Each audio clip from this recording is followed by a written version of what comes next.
Morning all, and welcome to today's Environment Overview and Scrutiny panel. Before we start the formal business of the meeting today, I would like to send my condolences and those of everyone, I presume, in this chamber to the Jewish community in Manchester, Worcestershire, and the wider Jewish community of the horrific terrorist attack that happened yesterday. Our thoughts are with them, and I would like us all to stand for a minute's silence, please. Thank you.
Thank you.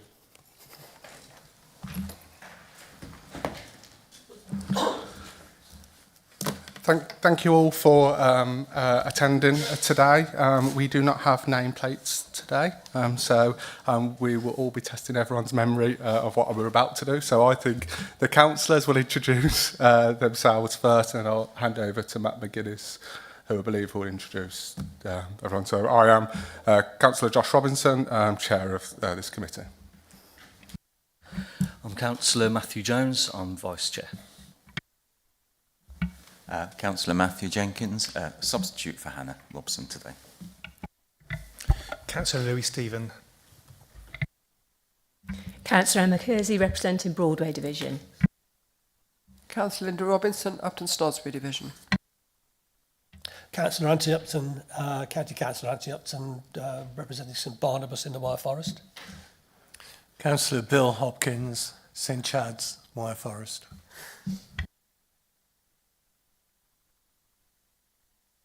I'm Alison Grice, Scrutiny Officer. Emma Holmes, Scrutiny Officer. Yeah, I'm Councillor Ian Cresswell. I'm the CMR for the Environment and Communities. Thank you, Chair. Morning, everybody. I'm Matt McGuinness. I'm the Flood Risk Manager for Worcestershire County Council. I've been in my role since 2011, when just following the Flood and Water Management Act, when the County Council received a quite substantial new range of statutory duties and powers. Before then, I was with, originally, believe it or not, Hereford and Worcester County Council, so I've been here a while, in the countryside management, so quite strongly related, so I've been around a little while. Thank you very much, Chair, for the invitation to come and talk to you all today. We really value this. We've been doing this for a few years now. We value it every year. It's really important to capture, articulate what we all do, what we have done. Just an introductions for everyone, because I've still got to go through. Sorry, Chair. Sorry, Chair. Yeah, sorry.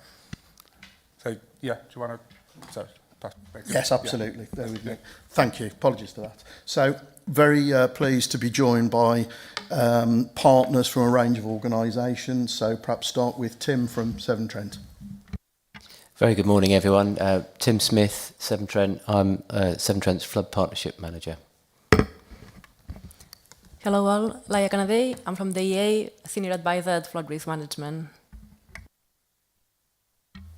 Richard Osborne, North Worcestershire Water Management, Redditch, Bromsgrove and Wyre Forest. Andrew Vale, Assistant Manager for the South Worcestershire Land Drainage Partnership.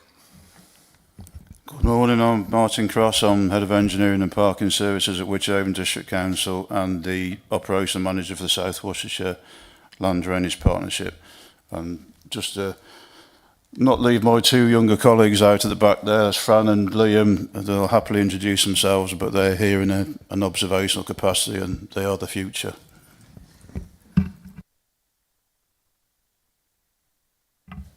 Hi, I'm Liam Gormley, and I'm the Land Drainage Enforcement Officer for the South Worcestershire Land Drainage Partnership.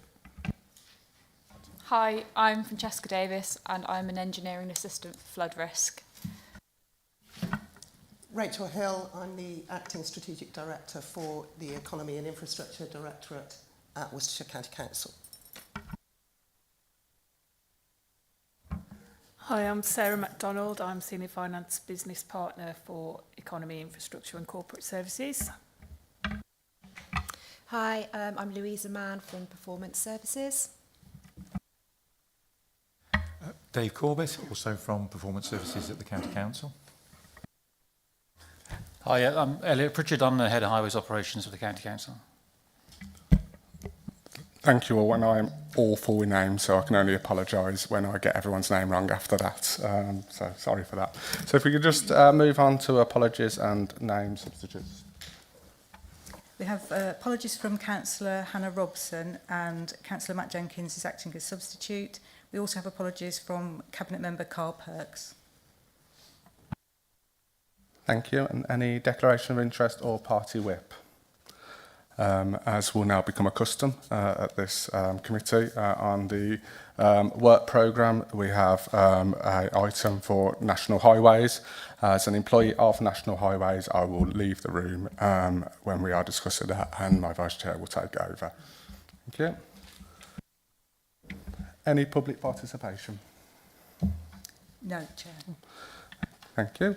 And can I sign, when we get them, the minutes of the last meeting? Is everyone happy? Did you want to... Sorry. Yeah, happy with the minutes, Chair. Just to flag up, I was hoping to have from Emily Barker an update on the interaction that she confirmed that she would have with Wychavon on the design code before anything moves forward with the streetscape. So if we could have an update on that, please. There is nods from the back of the room, I think so, yeah. So, yeah, we'll get that to you. I'll pick that up with Emily when she's back from leave next week and ensure that you get a response. Thank you all. Everyone happy? Thank you. And now, to move over to Matt for the flood, our main topic today, which is the Flood Risk Management Annual Report and update on flooding. Thank you, Matt. Thank you, Chair. Thank you very much.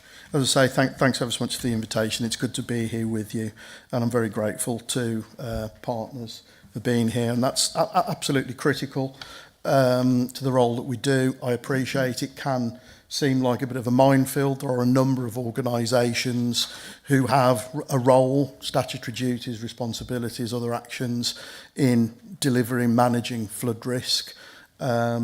The Flood and Water Management Act that I mentioned a few moments ago took great strides in bringing us all together.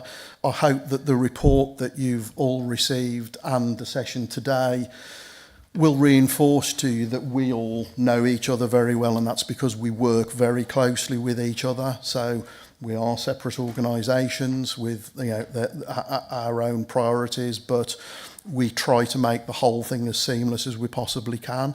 That's improving all the time. I wouldn't say we're complacent. We've always got room for improvement, but it's just really important to stress that. Chair, I wonder if I may, and if it'd be useful for the panel, for each of us just very briefly, although it's in the report, in the appendix, page 42, if you've got it in front of you, just 2 seconds say what each organisation's lead role is in a snippet. Would that be helpful? Thank you. So I'll kick off. So Worcestershire County Council is designated under the Flood and Water Management Act as lead local flood authority. In a nutshell, our principal responsibilities are with regard to surface water, groundwater and ordinary water courses. And please bear with me, ordinary water course is the vast range of smaller water courses, some of them not so small, but ditches, streams, brooks, all of that kind of stuff. So in a nutshell, that's our responsibility. Perhaps Tim, Severn Trent. Thanks, Matt. From a Severn Trent perspective, our principal flood risk management duties are set out in the Water Industry Act, and our duties there are to provide effectual drainage for properties and urban areas, and provision of wastewater services to businesses as well. So, yes, in practice, that means we take wastewater away, foul waste from properties, but also take surface water runoff from properties and accept runoff from highways as well. That's our principal flood risk management duty. We have duties under the Flood and Water Management Act as well to cooperate, share information, work with partners, and that's what we've been doing since the Flood and Water Management Act came into being. We also have water supply duties as well, but from a flood risk management perspective, that's principally our roles. Yeah, in the case of the EA, our responsibility is to be to manage flood risk for main rivers, so those bigger water courses, different than ordinary water courses, for the sea and for reservoirs as well. Additionally to that, obviously we are the budget holder of Granting Aid, so it's the funding mechanism that we use mostly for flood risk management schemes. We're a Category 1 incident responder to flooding incidents and environmental incidents. And additionally to that, we regulate the environment, so obviously we have the responsibility of issuing permits for any flood risk activities, landfills, environment, air quality, and so on. But yeah, and much more. But yeah, for the sake of this meeting, this is probably all you need to know.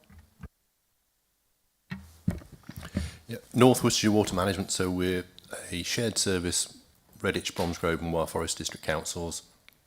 I would say the majority of the work we're actually doing on a day-to-day basis are planning applications, particularly major applications, trying to mitigate and reduce flood risk implications from or on those sites. And we've got obviously a mix of main rivers in the area and rural sites. Give you a quick example. Withall, as an area, was hit by significant flooding few years ago. That's resulted in a lot of activity in the area that combines all of the agencies here. So yeah, I can go into more detail on such sites if people need, and the areas and our response to it. I'd just sort of highlight we've got actually the opportunity of quite a lot of district-owned or borough-owned land and watercourses that we help cover the maintenance of and the management of to promote and enhance the water environment, not just tackle flood risk. Thanks.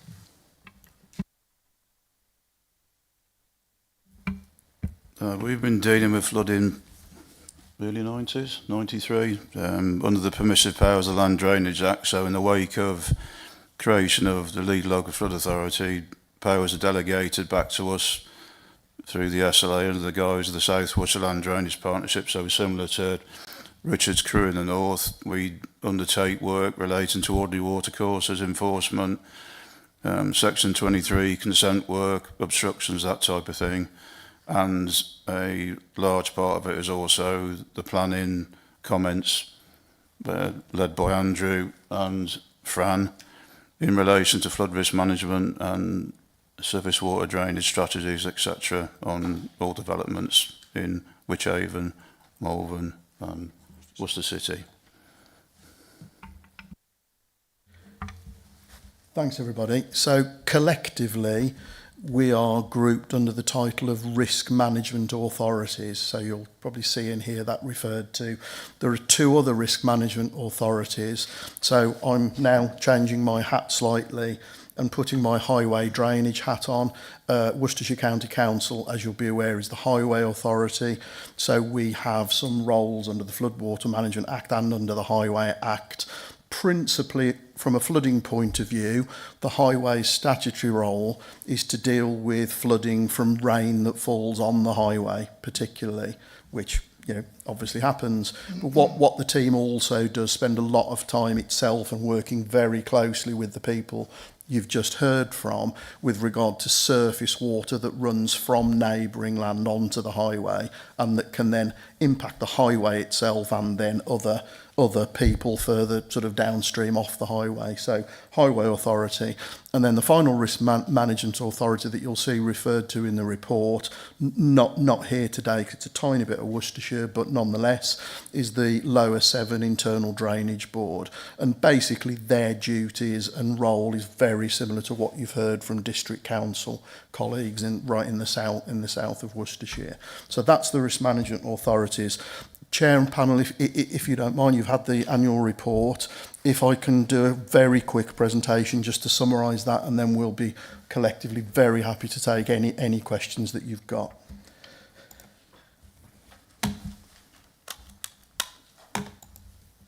So, coming right to flood events, appropriate, isn't it? We've got our first named storm tomorrow, it sounds like, so our timing couldn't be better or worse depending on which way you want to look at that.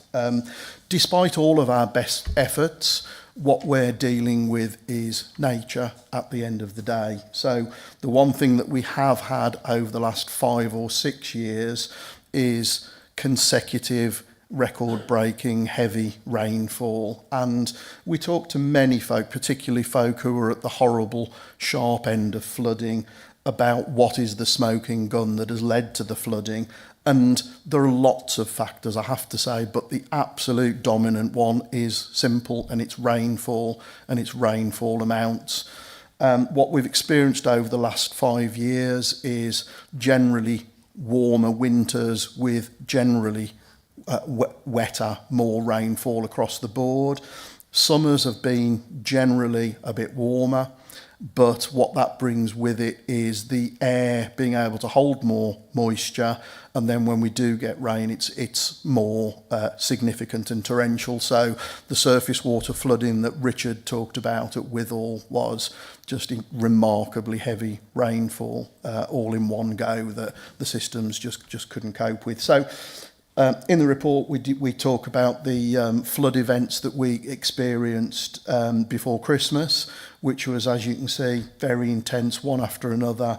The number of one property is too many, of course. One person impacted by flooding is one too many, of course. The numbers that you'll see there aren't as high as some previous flood events that we've had. Unfortunately, a lot of those flood events was the same people, repeatedly, month after month, with the physical and mental anguish that brings. So the numbers weren't as big as they have been in the past, but the impact was incredibly significant. So, and again, Martin and the gang have a rain gauge here at this building, and you can see the amount of rainfall that was recorded there. I have to say just very quickly that I think we'd rather there wasn't any flooding, of course. That's what our aim is, that's what we'd like. However, when there is flooding, what it does, it brings out the very best in communities, how they are resilient themselves and help each other. And I think it showcases the very best of all the risk management authorities. And the response to flooding in Worcestershire is, I think, very good. But of course, we always are striving and working every day of the year to make it better. The response to these events was good. We're constantly preparing for the next one and for it to be even better. So to manage flood risk, we need to understand it. We need to understand things about the weather. We need to understand hydraulics, what rivers do, what watercourses do, where surface water is going to go. So there is a whole range of activities in the report that you'll see which capture that. So the one thing that we do with every flood event is we take the opportunity to learn more from it, which is a tiny but silver lining from it, is that we learn more, understand it more, and get better at dealing with it each time. So we feed all of that into a range of plans and strategies which help guide our resources, help guide our prioritisation of what we do in the future. Sadly, same as everything, we can't do everything at once. It's critical that we prioritise our focus and prioritise the deployment of all of our resources, and that's what we do. And that goes from national plan strategies down to very local geographical plans and strategies, each of them, all of the risk management authorities, and critically the impacted community working together on them. Obviously, the ultimate aim with all of this is to reduce the likelihood of flooding or when it's inevitable that it's nature and it's beyond us, reduce the impact of it. And there's a whole range of ways the report describes that we have done that and continue to do that. Obviously, schemes ranging from big, generally EA-led schemes like Bewdley, like previously Upton upon Severn. You'll Pershore itself, where we are now, so I'm sure you'll be aware of local big flood defence schemes, but right the way down to smaller schemes as well. And something that Martin and Richard touched upon, it's really, really critical that we ensure that any new developments have absolutely minimal risk of flooding themselves and an absolutely minimal and, if possible, beneficial impact on their surrounding area. I think we're generally very successful at that nowadays. I would imagine you might want to talk to us about that just now, but that's a very, very critical part of what we do. We scrutinise planning applications from our various particular interests and ensure that flood risk management is fully taken into account. It's really critical maintenance, so in doing these flood risk management schemes, whatever their scale, size, nature, location, it's really critical that they continue to do what they're supposed to do. So maintenance is a huge part of what we all do. That's really important. And then, as I mentioned already, when we do inevitably have flooding, the role of flood, at any one point, we're either responding to flooding, we're helping everybody recover from flooding, we're investigating flooding, or we're planning and preparing for the next one. That is a continuous 12-month cycle that we're in.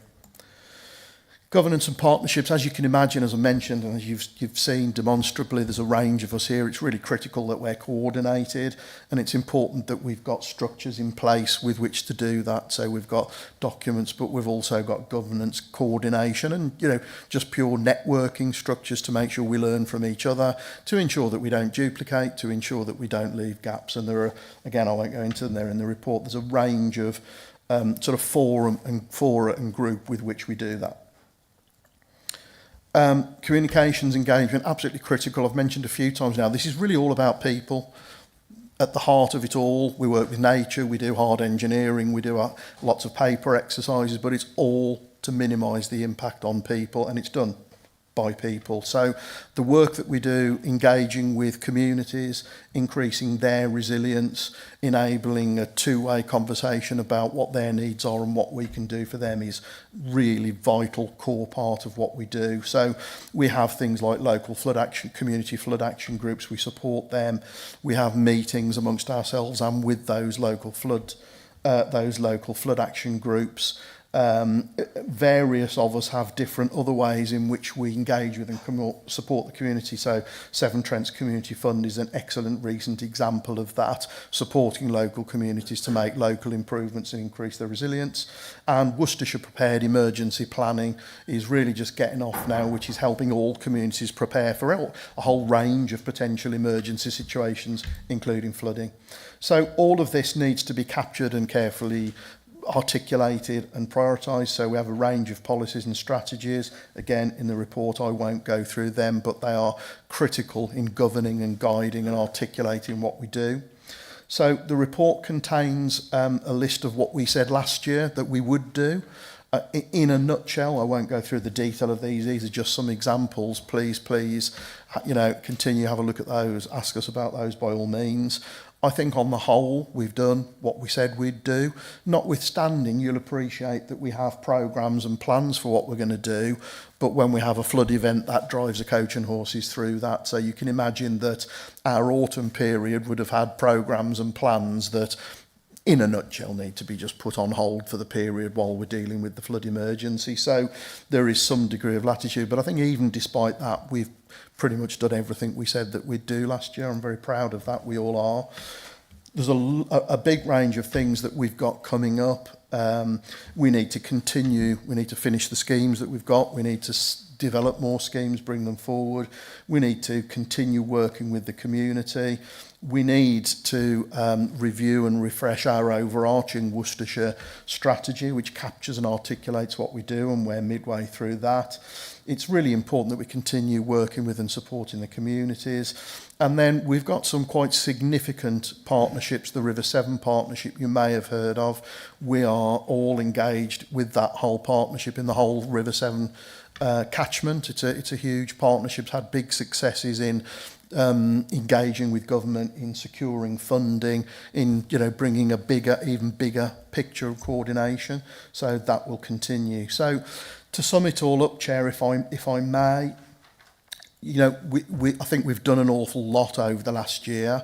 I hope you will feel at the end of this process that we do a lot with the resources that we've got. I think we're very efficient with that, but we do not rest on our laurels for a moment. There is still an awful lot more to do.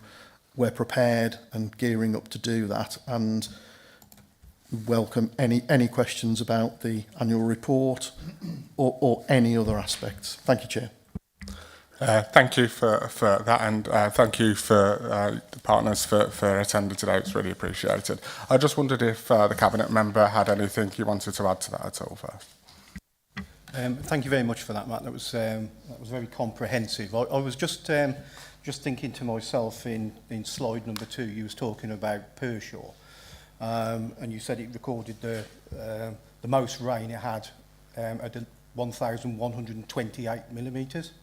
And I just did a bit of a Google, and UK as a whole came in at 1,162. So, would you say this area is really prone to flooding, or would you say that this was like quite an average year? I'll defer to colleagues who'll be technically more able to answer that in just a second, Councillor. But the last 5 years have successively increased that rainfall, both locally and average. I would say that what's happened in Worcestershire in recent years does reflect a national picture. If I can take us back to, just very briefly, 2007, catastrophic flooding, I'm sure you're all involved, aware, that impacted large parts of the country, large parts of Worcestershire, some more than others.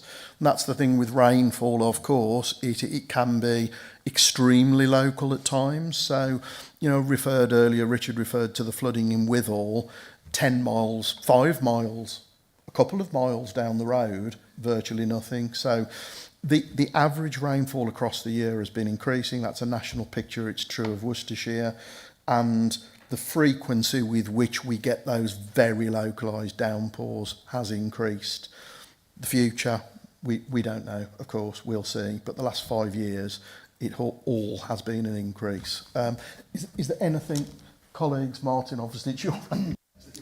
Yeah. I mean, the country's just divided up into hydrometric areas, hydrological regions. So you'll get, if you look at the average rainfall over the whole country, compared to here, it'll be elevated anyway because of what happens in the Lake District, Scotland, whatever.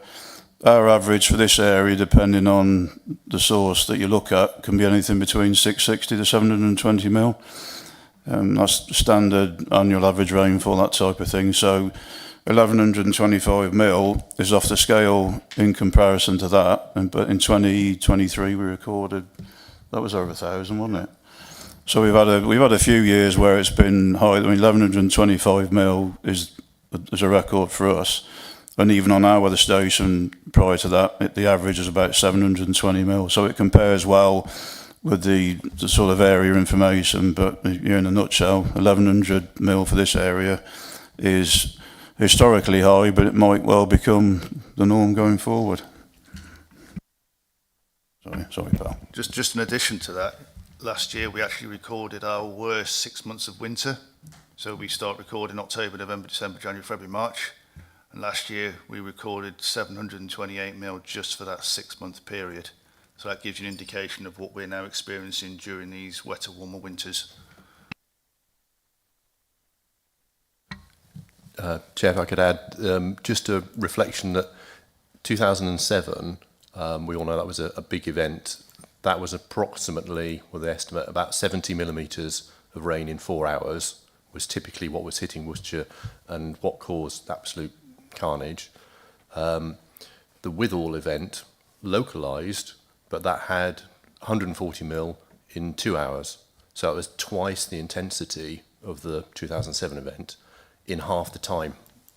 Yeah. So that gives you an idea of, okay, that wasn't county-wide, but these are the sorts of things we're seeing and perhaps more likely to see going forward. Yeah, thank you. Emma? Chairman, thank you. A couple of questions, please. One to Matt and Andrew and his colleague in the north. You mentioned that the planning applications are very much scrutinised. And I know, obviously, from a Wychavon point of view, they are very much scrutinised, and Andrew goes through, you know, everything with the planning committee that's possible. And you know, together really as a team, I'm quite proud of the different initiatives that we've been able to come out of the planning experience, if you like, and particularly in Drakes Broughton, we've now had what's known as the Drakes Broughton condition, and that developers know what they need to bring forward if they want particular applications to be agreed. But it's really to know your thoughts on where we stand at the moment, because yes, you scrutinise the planning applications and you give your professional opinion on them, but in this situation where, you know, you spoke about earlier about runoff from land onto the highway, but in this situation that we've got where we're being absolutely inundated with development, but the government's fallback and their dictate is basically to allow things. I mean, you know, most recently that in my division, they ignored what had been said about the planning and basically went ahead to allow development on flood zone 2. So it's really to know your opinions and the challenge that you're facing when you're scrutinising those planning applications on the back or in the environment that you're in, with the government proceeding with all this development, because ultimately we talk about cumulative effect that we can't necessarily take into account on planning applications, but ultimately there is a massive cumulative effect coming. So it's really to know your thoughts and the challenges around that. Thank you. Chair, if you don't mind, and if my colleagues don't mind, they can't quite kick me from here, but no. Richard, Andrew and Martin are really right, if you like, at the coal face of this. I'll perhaps offer a thought sort of overarching in a tick, but gents, if you don't mind, I think you're in a much better position to talk about the specifics of how you feel that's going, if that's okay. Okay, so for those who don't know, I do sit on the Wychavon Planning Committee, and between myself and Fran, we provide the comments to those committees, but we also comment on Malvern Hills and Worcester City. So I'm at sort of the lower level, if you like. For us, there's a gentleman called Jason Truman, and he provides the LLFA statutory comments. So he provides the much more strategic, more important comments, whereas we deal with actually the sort of the information that we've got at grassroots level. So he's coming from top down, we're coming from bottom up, and hopefully we meet in the middle. No less important, pal. Don't knock yourself. So our role is to try and make sure that we give the best advice to our planners, and that could be quite a difficult job because we're being pressured into these planning developments, and we're trying to steer development into your flood zone 1 areas, and we're now getting we're sort of kind of running out of land really to build on, and we're getting more and more difficult sites that have more flood risk issues with them.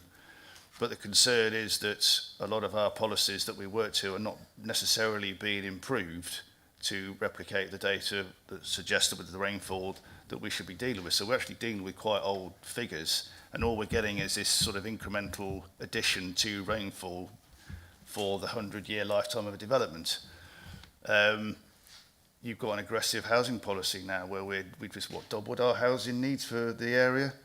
So all of a sudden, you know, where we wouldn't have built, we're now building not only adjacent to development boundaries, but adjacent to land that's adjacent to development boundaries. And we're sort of going into areas that perhaps we shouldn't be going with regards to development.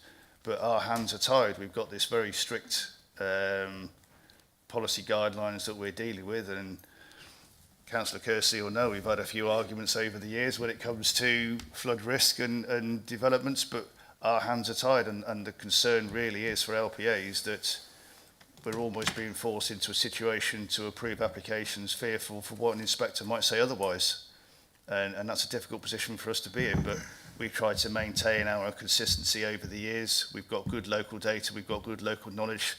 Like Martin said, we've been doing this since 1993, so we've got good historic data. And we're now coming to situations where we're being asked to use that data to defend application sites which probably shouldn't be developed on. And we've got a couple of test cases coming up soon where we're hoping that we can fall back on historic data and argue over perhaps more technical data. Only time will tell with that one. So yeah, it's an interesting time going forwards. If I can add, so Jason, who will look at the sort of surface water elements on major applications, it is a question of you do what you can within the system that you've got. It always is. There is the principle that when you consider the greenfield runoff of the site, the development shouldn't be releasing any more water than that. It should be making an improvement. So there should be a reduction in effect of flood risk off the site. Obviously, that always relies upon sufficiently in-depth and quality of flood risk assessments coming in with those planning applications. And that's where the local knowledge on the ground is really, really intentionally important, because if a developer is trying to encourage us to think that the ground conditions are one thing, but actually they're another, that can have a massive impact on whether the site is even viable and whether they can reduce the greenfield runoff rate. I would sum it up that I think collectively we do a good job to ensure that new development doesn't increase flood risk elsewhere, but I don't think we make the gains out of the planning system that on all cases that we perhaps could. I know we do on some, but it's very much dependent on how willing the developer is to go the extra mile, how willing they are to utilise some of the space of the development to allow for space for water, or whether they're relying on sort of underground assets and hard infrastructure and stick a pond at the end of it to capture the water kind of approach, which quite often happens. I would say most times we're able to work with the developers and achieve a development that certainly ticks the boxes, but I would love it to achieve more than it does at the moment. I think that's the sort of sum up really. And the other thing I'd add is it's all very well you get the development in place, you see that it's there. Crucially, there are two things. One is the ongoing maintenance of any of this infrastructure that's there. Is it going to be looked after by some freehold management company, or what are the arrangements, and are we able to rely on that, or are we potentially storing up problems for the future if that maintenance is not done? And the other thing is, of course, what's fashionably termed as urban creep. You can put lots of green space, but if over time everyone adds on a conservatory and an extension and paves over the front garden for an additional car, you're getting more and more hard surfaces and channeling water into the system that it wasn't designed for. And that's a really big thing as to why we should always err on the side of allowing for more water coming into the system than thinking, right, we've done it, we've solved it. No, the future needs always paying attention to. And Chairman, thank you all for that. I very much reiterate Matt's comments on the situation when we have flood events, and most certainly speaking very much with experience. I represent a division that is very much prone to flooding and has experienced, catastrophic flood events in the past. But from dealing with those flood events, very much reiterate Matt's comments, because at Wychavon, the response and the processes that are in place are absolutely phenomenal. And our officers actually at Wychavon work literally 24 hours a day, 7 days of the week when we've got flood events due and when we have the reports come from the Environment Agency, and all those protocols then go into place. But I'm also very pleased to say that as much as a lot of my division has been experienced severe flooding in the past, due to the measures that we've put in place, with all the flood mitigation, but particularly flood alleviation, there's a lot of my parishes that have had record water levels, but haven't resulted in flood in their properties. Now, that is a massive, massive win, which everybody is extremely grateful for, and it's as a direct result of the measures that we've put in place, and there's many, many of them that have been put in place with that cumulative effect that the properties themselves are no longer flooding. So really a question to the Cabinet member, please. You can see obviously what's gone before you. So it's really just to say to you, what are your priorities around flooding and continuing the mitigation and alleviation measures to protect our residents? Yes, thank you very much for that question. I intend to continue to work with our friends and partners to do the best we can for local residents. Sorry, Chairman, could you expand on that, please? Yeah, so currently there is several flood management schemes which are underway at the moment. You know about Bewdley, which is ongoing. Toronto Close was another one. Severn Stoke is one other that we're currently looking at, but we've got to work with the EA on that. And Tenbury Wells is also another place where we're looking to mitigate with resilience moving forward. So there's plenty going on. Okay, thank you. So it's good to know that you're continuing with the work of the previous administration. I was actually pleased to hear that from your colleague, the Cabinet Member for Highways, the last time we had this meeting. But then, unfortunately, within weeks of that, we then see that that isn't the case and that those budgets are being cut and that that work isn't continued. So could you give me some reassurance that that isn't going to be the case in all things relating to flooding, please? Well, the budgets have not been finalised at the moment, and it wouldn't be a good thing for me to preempt those budgets without the financial officer here who's looking after that. But I think the best thing I can do is, and I've got some meetings with Rob coming up, and so I'll look into that and I will get back to you on it. Thank you. Just on the back of that, we talked about with planning applications, about the worry about it going to the inspectorate. My belief should be that we always still look to make sure that the water coming off these new developments isn't having an impact, and that we shouldn't worry about the planning inspectorate. But I'd love to understand the balances you have in there, because obviously are we sitting there going, well, we should do this, but we're worried that we're going to say rejection and it goes to the planning inspector and it'll be overturned, so we'd be in a worse position. So I just want to be cast iron that we are still putting in mitigations to ensure that not only is the water not making a problem, but as has been said, that we're looking at if everyone puts on a driveway, which is probably going to happen, that the runoff would still be fine. I don't think we've got a problem with it going to the inspector. It's our planning officers, maybe. I mean, we've been consistent in how we've approached flood risk on every single application. The concern that we've got is that we're being asked to look at sites which, through new data sets, suddenly become available for development when 10 years ago there was no way they would have been considered for development. So we're still approaching it exactly the same way. It's just the data that's coming before us that's maybe slightly changing as the years go on. I mean, there's another issue which maybe doesn't sit at the planning stage in terms of committee, but if you're an applicant, you're going to send in the best application with all the sud schemes in the world, because you know you want that approved. What goes on behind the scenes that Fran and I get involved with is the chipping away with conditions. So you start off with a gold standard application which ticks all your boxes and everyone goes, wow, this is amazing. And by the time the first excavator hits the ground, they've chipped away at all those conditions.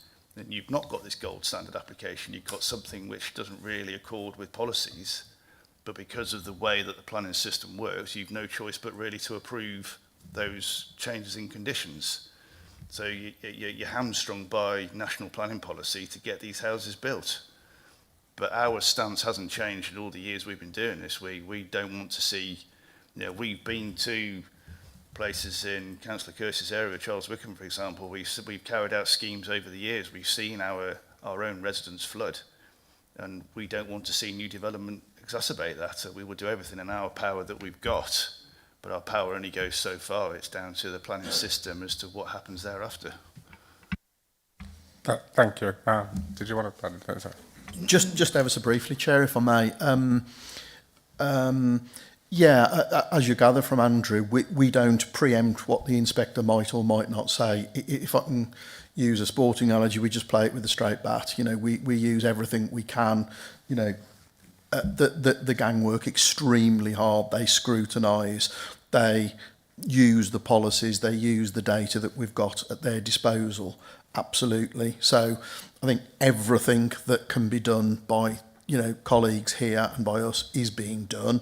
I think same is true with, you know, planners and committees, with you know, with the best in the world to them. The only thing I would add is that any of the issues that Andrew's, you know, described really well, we do also feed back. There is a national conversation about all of these things, so we participate in that and feed back through various of the governance structures that you'll see in the report about where we think there might be shortcomings or there are places in the process. So we feed that back. The bottom line is, yes, at an extreme, if a development is just absolutely utterly in the wrong place, that's a catastrophic issue. That doesn't happen very often. The bottom line is developments can happen in a way such that they, as Andrew says, you know, gold standard, even the silver standard, where it can be achieved, it's doable. But yeah, so we're conscious of it. I think we're doing everything we can locally, and we're feeding back about any of these sort of broader, sort of more strategic issues too. Thank you. Anthony. Thanks, Chair, and good morning, everybody. Yeah, I'm going to sound a real pedant in saying this, but I think we're looking at a document here which is flood risk and drainage management. Now, the reason I say that is if you look at these tables that we have, on most pages, 40–50% of those items are repairs. So the first question is that an average amount of repairs that you're going to find in any given year? And sorry, the second part of it is, if you had a perfect system and all those repairs were completed, how much of that flooding would be eliminated, regardless of the rainfall? I mean, is it just the rainfall that's causing the problem, or is it the damaged gullies, drains, etc., that are just adding to that problem? Yeah, thank you. It's a really good question. I would say what you see in that report, and please feel free to look at previous reports, is pretty representative of most years. The scale of the infrastructure is huge, and to draw another analogy, a bit like painting the Forth Bridge, by the time you've painted it, you start again at the other end. So given the sheer scale and number and length of the infrastructure, there are always going to be maintenance to do. If ever you got to the halcyon day that you've finished, well, you won't have done, because where you started you'll need to revisit. Having said that, I think that there is a net gain, so there has been of recent years, and forgive me, I don't know the figures, I won't get into the figures, but there has been investment, and I think that we're sort of chipping away at it. But the point you make is a very good one. Are you running to standstill or gaining? I think we've been gaining. I think the other point I'd make is, yeah, it's a fair comment that you say it could be fairly titled flooding and drainage, and that used to be my my title at one point. It all is part of the mix. I think that the range of things that we all do to help reduce flood risk, and I hasten to add, I've said it's all about people, but it is all about, for people, ultimately about infrastructure too. So, you know, that maintenance is absolutely critical for the vital transport network, for example, in of itself, because that is ultimately there for people. So if you'll excuse me, I'm sort of stretching the definition. So it all helps from, you know, the huge Bewdley scheme that's just been completed, has been completed more or less, down to replacing a gully. What one gully that isn't quite right could flood that sort of the whole road, you know, houses the village. So it's a massive range of scale, type, and it all has a role to play, if that helps. But I'd say it's fairly typical what you see in there in the number. And please, you know, do feel free to have a look at previous reports, but I think you'll find that's typical. But we are making headway, but only if we keep up. Yeah, thank you. That's good. Yeah, thank you. Louis. Thank you. This is a question really about strategy and where we put our resources. And I'd like to direct this to officers, but also the Cabinet member.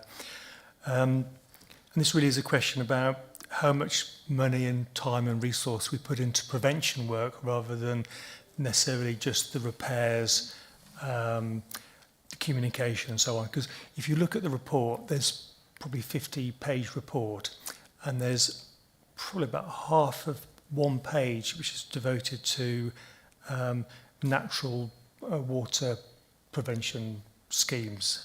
You know, so my question really is, I guess, you know, it's great that we see things going on with new developments, and obviously schemes should not produce more floods than the natural green field. But what I'm asking for really is, should we be much more proactive and pushing on the prevention stuff, which would probably be cheaper to do than spending millions of pounds on these schemes with lots of concrete and barriers? Should we perhaps be putting much more emphasis in our planning and actually proactively looking for schemes to where the flood water can go? That could save the council money, could have a better result, and actually have a higher biodiversity net gain as well with the extra habitat and so on. So, so really it's a question, could we see perhaps in future reports a bit more detail, a bit more expanse on that, and a bit more emphasis on that in the future? So to the Cabinet member and also officers. Do you want to go first, Matt? Yeah, thanks. If I can start. The simple answer to that is yes, and we are and we will. But thank you. That's a great question. And yeah, apologies if we perhaps haven't quite given the proportion in sort of page volume to it. You're absolutely right. We are really, and again, I'll look at Laia here from an EA point of view, and all the colleagues. We're coming to the end, or it's tailoring down our ability to deal with this in hard engineered schemes. And when I say coming to the end, I don't mean that they're not useful. They perform an extremely valuable role, and the report explains better than I did in my summary that although the impact of those floods that we experienced before Christmas and in previous years was appalling, it was monumentally less than it would have been but for all of the hard engineered schemes and increasingly softer natural schemes, and that's the point. So, you know, it is a good point to make, I think. But you're absolutely right. The places where a hard engineered scheme is viable, either from an environmental or a cost benefit or an affordability or just a practical point of view, are diminishing. And we're very, very fortunate in Worcestershire in this regard. That is because in Worcestershire, those places that were viable have been done. We have benefited greatly from, you know, that kind of big, hard engineered scheme. And I named a few of them earlier. You know, Bewdley's just another one just finishing. We've benefited very well from that. But what's happening is, as the opportunities for that have been diminishing, what's been increasing is the other ways in which we do all of this. And thank you, you're absolutely right. Working with nature, particularly in the upper catchment of watercourses, is something that has been growing for a number of years. Now, it's not brand new, but I think at the realisation that that is increasingly the way, or one of the more, one of the ways to do it. And I don't want to mislead you to say that it's all moving that way. It's not. There is always going to be some place for hard engineered, probably on a smaller scale. Certainly when we come back to drainage in the highway, of course, that's there, and improving it is important. But yeah, working with nature, natural solutions. So to give you an example of that, where 4 years into a natural flood management project covering the whole of Worcestershire called Worcestershire Working with Water, and that's partly funded by the County Council, but bulk of funding through the Regional Flood and Coastal Committee from government, capital and local levy, that is working on an increasing number of catchments around the county. And just at the moment, that is being increased in its scope and funding, particularly at Tembury. We've touched upon Tembury a couple of times. As you'll be aware, the hard engineered scheme at Tembury sadly isn't currently affordable by quite some distance. So there is work going on, as Councillor Creswell mentioned earlier, about property resilience, but there's also a lot of work that the County Council is leading on in partnership with Environment Agency and through the Seven Rivers Trust to hold back, slow down the flow on the Keir Brook. And then in parallel to that, Environment Agency, and I'm treading on your toes here a bit, bear with me please, and the Seven Rivers Trust are just currently ramping up the work on the whole of the River Team catchment, a much bigger enterprise. And then elsewhere, I mentioned the River Severn Partnership a little earlier. One of the huge projects that the River Severn Partnership is working on is working with nature alongside hard or harder engineered projects on the whole of the upper River Severn catchment that has the potential to benefit possibly even as far down as Worcestershire and Worcester, and it's hoped that that will be the case. So long way around, coming back to the simple answer, you're absolutely right. Yes, I think you'll find next year's annual report will probably talk about that a little bit more. Maybe we have inadvertently ourselves being slow to reflect what we're doing, but I think that perhaps is the case, because that's definitely a major increasing tool in our armoury. And my understanding is we're just currently waiting for the government's view on a number of absolutely critical key issues, funding mechanisms, the programme with the Regional Flood and Coastal Committees that we all work to, and others. But our understanding from early discussions is that natural flood management will feature very, very heavily and strongly in that. And the other last final thing, you're absolutely right. One of the fantastic things about that is all of the other benefits from it. So, and thanks, you've mentioned biodiversity, that's absolutely critical and important. Pollution as well, diffuse pollution, it can play a really significant role in helping with that, and amenity and all sorts of other factors as well. Just the final point, we can't do it all with beavers. If anybody's, we have beavers in Worcestershire now, you're probably aware, they're helping very much in the wire forest, but we have, and they'll kill me later on this afternoon for saying this, but we have an increasing team of our human beavers who are working with communities, working with landowners, and landowners have been fantastically cooperative to date. The final thing I would say is a lot of it is about land management and the potential to sort of just manage the land in slightly different ways, and hopefully with some of the sort of the new policies that are coming through in the way that environmental land management is supported, managing land to help reduce flood risk is an increasingly big part of that, and that will be sort of critical too. So thanks, that's a long way around again saying yes, thanks for the question. We're doing it, we're going to be doing a lot more of it. Thank you. And Councillor Cresswell, I don't know if you want to I don't think I can expand on that, to be honest with you. So thank you very much, Matt. So just to clarify that is something that you'd be looking into, because that was quite a specific question to the Cabinet member. So last time I went to the Regional Flood Coastal Committee, I was talking to members there about natural flood defence management, and from memory, they were talking about they were struggling to get volunteers into that. And I sort of like volunteered myself in there while I was there. And I wanted to go and see one of these sites at the earliest opportunity. Unfortunately, I just haven't had the time at the minute to go and see that. So, you know, in addition to that, when we talk about land management, and that's what you was talking about, I've been in consultation with the National Farmers Union on land management and also with the Wildlife Trust. So things are going on in the background, but it's, you know, it's still early days for me yet. You know, I've only been in the post for 4 months. But thank you very much.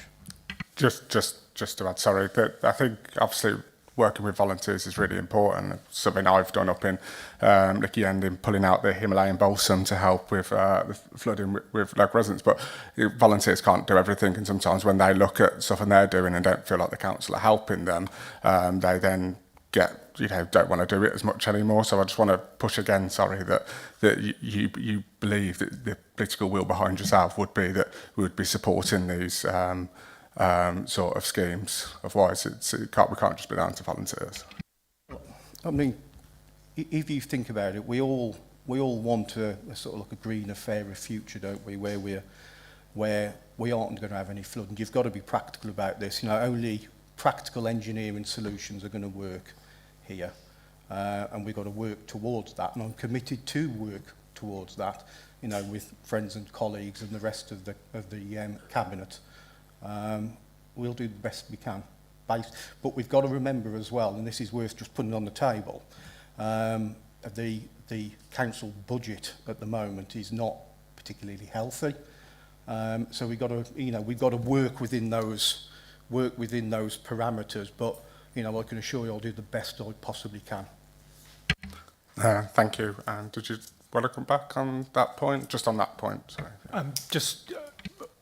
Just really a point for the future, really, that this really, it might not necessarily mean that it's more money. What we're talking about is an emphasis on prevention rather than necessarily hard projects and some concrete and barriers.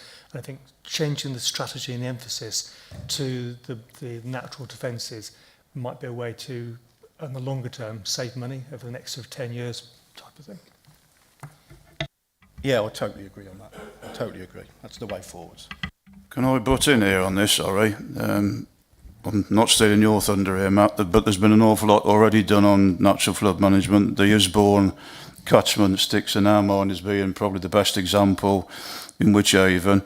And in 2019, when we were out and were sent in the evening by Vic to get as many sandbags over there as we could because the properties were in imminent danger of flooding, when we got there, everybody was stood round like a scene of heartbeat, drinking cups of tea, because for some miraculous reason, the peak didn't happen.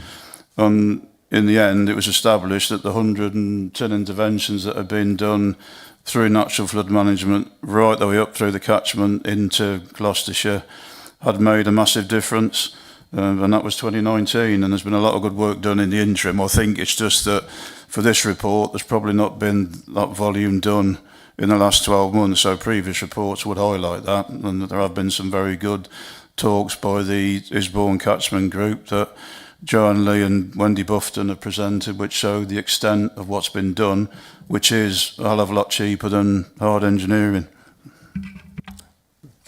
Thank you, Linda. Thank you, Chairman. I'll start with a bit of a statement and then come on to a question, if I may. I was very grateful to see in the agenda the list of the flood risk management schemes and also the costings, because I think, and I'll explain why particularly, but to our residents, this is important, you know, to know that we're doing the big stuff, but we are also doing the small stuff. And the history of it was that I came into local government in 2007. I called it the baptism of water, not fire, because I represented people in the surrounding areas. So grateful to our team at Wychavon, how they helped me. The subsequent schemes that were done, that, you know, are managing very nicely, but as it shows in this, they need maintenance, they need watching. So that's the good news, that's the thank you. You mentioned at the beginning, Matt, that local was fine to discuss. I also now, with my county hat on, represent Drake Sporton. So it's already been mentioned about the development and the increase, and only last night at their parish council that they're concerned that they might be going from a category 2 to a category 1. And we have a thorn in the side in Drake Sporton. And it is a highway, and it's a highway that goes through a river. Right, so we're talking about the ford at Walcott Lane. It's already taken a life. Regularly we have the emergency services out there. The division boundary between myself and Pershall runs through the middle of it, so there's concerns from both sides. And highways put up new signs and such as they can, but still people go through. And only this week we've got roadworks starting, and I put in a request to the liaison officer saying, could there be some sort of sign or a temporary closure of the road? And it's always difficult. You can't close it. I think after this weekend's rainfall, that may change. But people always say you can't legislate against stupidity, and people just don't judge. The sat-nav companies send them through if there's a road closure or there are traffic jams. And often distribution vehicles get stuck. We see groceries from supermarket stores floating down the river. Amazing, they even go through. But the fire authority have done quite a lot. I served on the fire authority previously. They've done a lot of work on trying to get these fords given more attention, more flashing lights like we've got at Himbleton now that have been fitted that seem to be working well. And it's just to raise awareness about the fords and to ask the question, what can we do to help? One of the requests that's been made recently to liaison officers is whether we could create a turning circle. There is the verge at the bottom, so that people going down, because once they're committed to that lane, it's too narrow. They can't do anything about it. They're kind of, do I reverse? Am I stuck? And then you've got people peeping them in four-wheel drive vehicles from behind saying, go on through. So that they can actually change their mind and think, no, I'm not going through. The level shows it's too high. I can turn around. So it's to put an emphasis on that if you have any influence in that happening, because I think that would be a good safety measure. And just to bring it into the mix, really. I know it's local, but it is important. Thank you. Just to come in, can we keep it to a more strategic level? As much as I would love to bring up all my flooded issues that we have across Bromsgrove, fords in general is... Fords in general would be fine. That Yeah, would be thank you. lovely because we can use it as one of them. Thank you very much. But we did say local. Thank you. Again, the simple answer is yes. No, you're absolutely right. It's an extremely serious subject. It's also, as you've explained yourself, it's an extremely difficult one. It's one that intuitively doesn't seem very complex, but as soon as you start to get into, potential approach or action A, it then unravels a number of other implications. It's very complex. I think, and if you don't mind it, I'm looking at you as well, but this issue is taken, I can assure you, extremely seriously, and you're right to say at each individual location and as an issue across the county, and in fact I'm aware nationally we work, you can imagine, very closely with highway authorities around and other lead local flood authorities across the country. It's a thorny, tricky issue everywhere because, as I say, intuitively it seems pretty straightforward. It is not. So if you don't mind today, I'd be very happy to talk to you separately with my highways colleagues who will tell you more of the detail of exactly what's going on at the moment. There is a policy, it's reviewed, it's constantly being looked at the best way across the board and in each specific location. But I think the most important thing is to acknowledge the absolute tragic consequences when things go wrong at them and how critical it is, but as I say, just how complex it is. But very much take it. Thank you.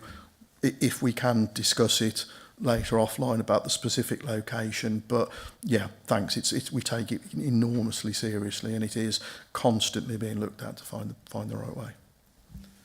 Thank you, Matt. And just a quick one to our cabinet member, if it could also go into his radar that this is a concern across Worcestershire. Thank you.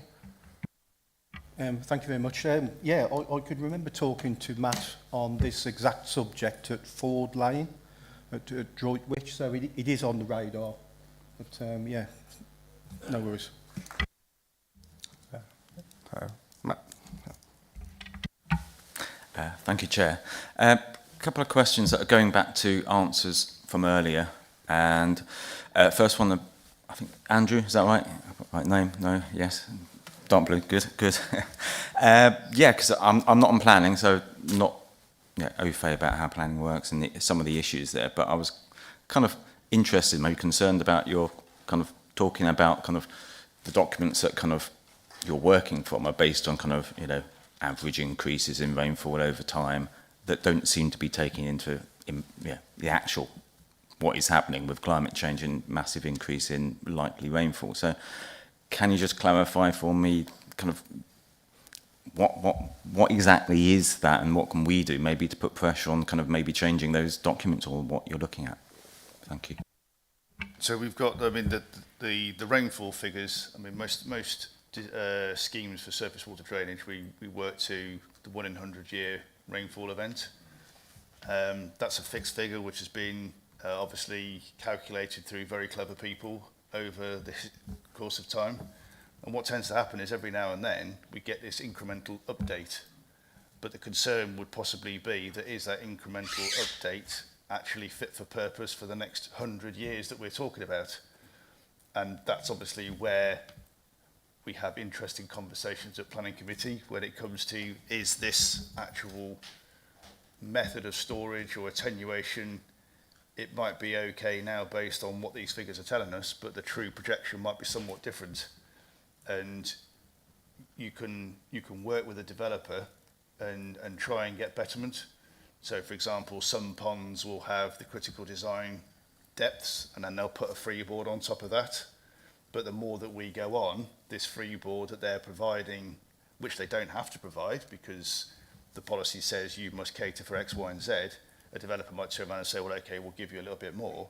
But that little bit more that they're giving willingly potentially is becoming less and less and less until these rainfall figures are properly calculated going forwards. So, you know, what was 1 in 100 year event? When did we move to climate change? It doesn't seem that long ago. Yeah. But the concern is with these figures that we're getting now, you know, our average is 720-ish and we're experiencing 1100s. Well, if these 1100s become more and more common, then we need these rainfall figures to be adjusted to predict what's going to happen for the next 100 years. I think in addition to what Andrew said, just a little bit more detail, it's the intensity of rainfall events as well. This is the hard thing, because the clever boffins who give us the figures, again, it is about not just that overall rainfall, overall capacity, but it's just trying to think, okay, when we're building these developments, we should always still be thinking, when it fails, what are the implications? So where is the water going to run when, you know, it's been over, you know, overtop's not the right word, you know, when the amount of rain that's coming in isn't able to be coped with by that infrastructure. So, you know, we'd always try and encourage people to build infrastructure and have, you know, space for water that's more allowing for those greater intensities. But if the more they rely on, say, fixed infrastructure or underground spaces, or like Andrew says, you know, a set amount of freeboard in a pond, then, you know, as soon as you set a limit to what you're going to cope with, at some point in time, it's going to be exceeded.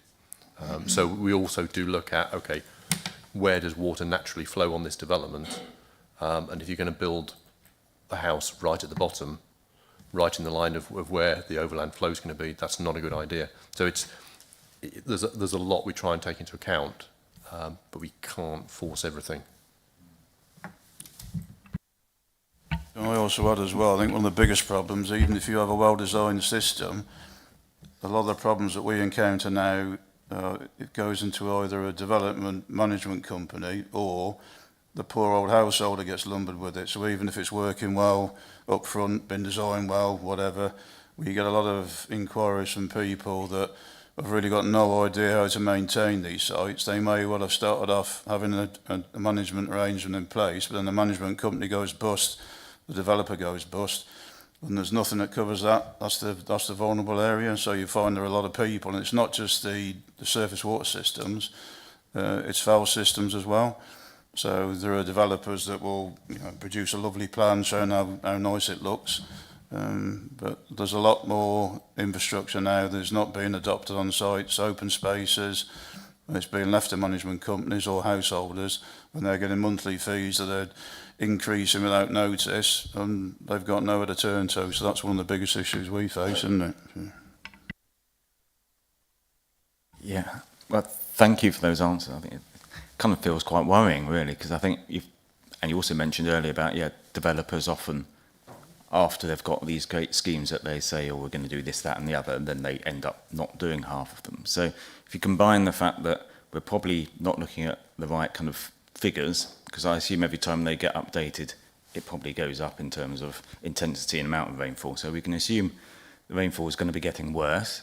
At the same time, we're assuming that developers will many of them will try and do the minimum they can get away with and try and cut back. So we seem to be implying that there's going to be lots of people living in properties which are going to be at risk of flooding into the future, which, if they are adopted by us, we then have to pay as a county council, and if they're not, then residents may be lumbered. So I suppose it's not really a question, it's more of a kind of, oh dear, this doesn't look very good. So, I mean, I suppose what can we do maybe as a committee? How can we maybe lobby? I suppose is that one of our roles, is to kind of say to government, if there seems to be the bit of a consensus that we're playing with the wrong data and developers are pushing it to get away with the minimum they can, then what can we do? So over to you, Chair. Just to help clarify that point. So the 1 in 100 figure that we get, how can we as a county council or maybe the district council lobby to ensure that that's fit for purpose? Because if we're going on 1 in 100, the rainfall we're getting at the moment, it's just not accurate, is it? So these are all national standards. They're not our figures, but this is national standards that come from whatever body provides these. So you've got HR Wallingford, all their schemes and all their computer packages have got these fixed figures basically input. So until there's a national change, then these are the figures we're working to. We've also got, there's other issues as well. I mean, we have also interesting conversations about the size of these ponds. So if you've got a developer that's actually wishing to give you a bigger pond, the bigger pond tends to actually sometimes get deeper, and they're referred to bomb craters in our committee. So we're trying to balance, well, what is it you want? We're trying to attenuate this surface water for you, but you don't like what these ponds look like. But the ponds end up looking like they look like because of the amount of water we have to attenuate. And you have issues then with developers and viability. We have green infrastructure, blue infrastructure. Is green blue? Is blue green? Is blue separate to green? And all of a sudden, you've gone from quite a huge site, which we're trying to cater with all these SUDS features and green infrastructure, and you're then left with the issue of viability for developing the site. So there's all these little factors that come into all this in determining planning applications. And sometimes we might end up having to go through a hybrid application where you've got a SUDS scheme, but you might have to have hard engineering to provide more storage because there's just physically not the space to do both things within that red line. Sorry about that, just waking everyone up. Just come on, the water ponds, is it Worcestershire Council's policy that we would look to do that, if the adopt them if the developer wants, or do we just that's unlike highways and parks, I know it's up to the developer, but do we naturally go, oh yeah, that's something we would look to take over, or do we just leave it to the developer? We don't have a policy of adopting at the moment. Most lead local flood authorities don't.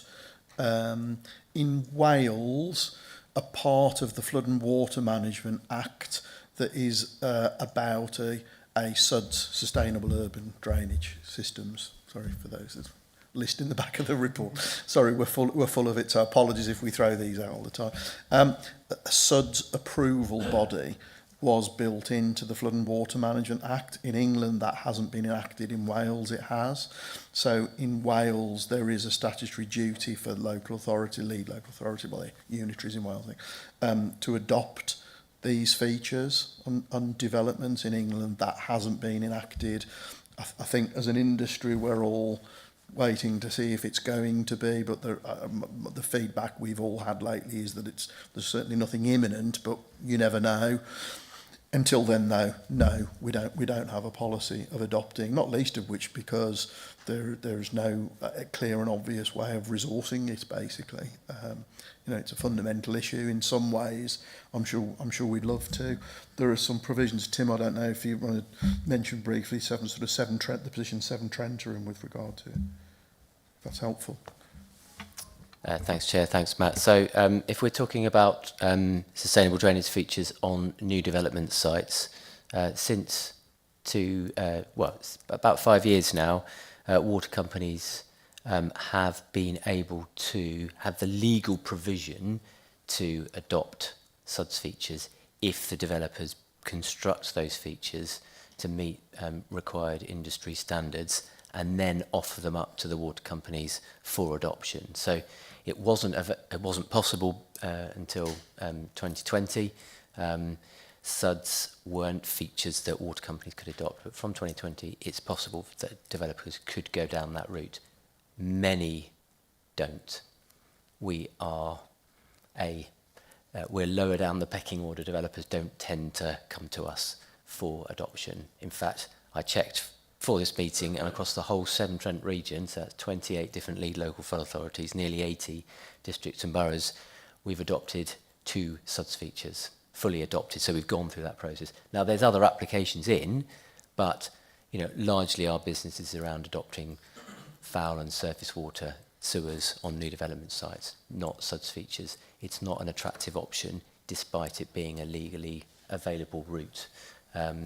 We have done a lot of work to produce some standards for retrofit SUDS as well as new build SUDS, and we would like to be able to be a more attractive option for developers. But the easy route does still tend to be the management company to get them to do it all, and then they charge make their money through the service charges, which has already been mentioned. So yeah, we can adopt SUDS on new development sites if they meet our standards, but it's an option for developers. We can't force them to do that. Thank you, Anna. I see that people have got their hands up who may have spoken already quickly, so I'll bring in Matt first. Do you want? Okay, thank you, Chair. This is for both Matt and the Cabinet Member Creswell. I want to mention the gully maintenance, and I just want to say that you guys are doing a fantastic job, and in my division, which is one of the best divisions, St John's in Kidderminster, we have no issues at all, so thank you for that. However, it keeps coming up time after time about urban surface water. And I think, Richard, you named it urban creep. It sounds like a good name for a horror movie. Okay, urban creep. And at the moment, there appears there's no ring-fenced funding for gully maintenance. And this critical infrastructure, I think, might benefit from some dedicated funding. And as you like acronyms, you could call it the Gully Task Force, GTF. Would it, Matt, would something like that benefit you? As our chair, Josh, explained a story to me at the beginning about that broom handles were used outside his house to unblock. Would something like this benefit you? And Councillor Cresswell, would this be something you might consider? Obviously it would cost some money, but we might save money through stuff not being damaged. Would you consider a task force, a gully task force? Okay. I'm really going to be treading on my colleagues' toes here, and my head of service is probably going to throw something at me in a minute, or chip in, feel free. Yeah, absolutely. I mean, the bottom line is, and forgive me, as I mentioned earlier, and forgive me, this isn't a bleat, but it's a massive task. There's a vast, the numbers are in there, sorry, off the top of my head, it's a huge number of gullies. They play an absolutely critical role, depending on the location.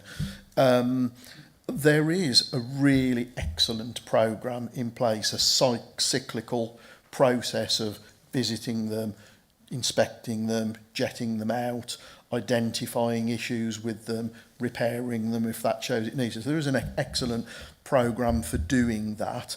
I'm sure, and this is where, is Elliot staring at me? It might be. No, we're always open to ways of improving something, of having a focus on locations. Forgive me, it comes down to resource. It absolutely comes down to resource. So we're never complacent. We're always open to doing things in a slightly different way or having a particular focus on a location. We do that already, or another innovative approach. Open-minded, please, let's talk about it, offline. But it comes, at the bottom line is, it comes down to resource. It really, really does. So, and notwithstanding, again, I'll tread on Councillor Cresswell's toes now, as he's already articulated. It's down to resource in an extremely challenging, economic position. But yeah, literally every, and thank you for giving me the opportunity. I know we didn't speak before. Every single thing in that report we can do more of. It is, of course. Everyone who sits in front of this panel is going to say the same thing to you. We can, use whatever resource we're given, carry on by all means. But that's really the bottom line. But we're open-minded always, as I say, about innovative different ways of doing. If we can sort of discuss that separately, that would be great. We'd welcome that. Yeah. Just for clarity, when you talk about gullies, right? Are you talking about like curbside gully, or are you talking about gullies that sort of like go under I don't know, verges or road entrances and things like that? Yes, specifically roadside gullies and drains. That is what I meant. And yeah, I know you're doing a fantastic job, but it's something that does come up with all our residents, and we want to try and make them happy and give them what they want. So yeah. Could I just say one thing I mentioned right at the start? Forgive me departing for a moment into giving us sackfuls of cash. That's not realistic. In the real world, as I said right at the start, we cannot do everything at once. We know that, and that's why it's absolutely critical that we prioritise.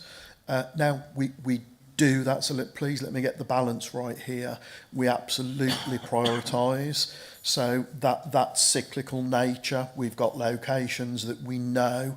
So there's a very, very clever system that monitors exactly what's found every time a gully is inspected and jetted. It records, whether there was any obstruction in it, how much there was, when it was done last, what needs doing. From that enables us to target the resources we've got and to prioritise. And we also do that in a very specific way, whether it's locations that we already know are particularly vulnerable, and particularly we proactively visit them more ahead of a flood event if we know there's one coming, and we certainly do inspections afterwards, and we can change and alter and finesse that cyclical routine depending on the specific location. So, but again, we're never complacent about that. If we can finesse that more, let's discuss it. Let's find a way. I think just finally, yeah, I'm happy to work with you on this. But one of the things I'm thinking about is there is a on the Worcestershire County Council website, there is a facility on there to report blocked drains on highways. Now, my thought is on that is, perhaps we need to, highlight that more to the residents. If they see a problem, then they can report it on there.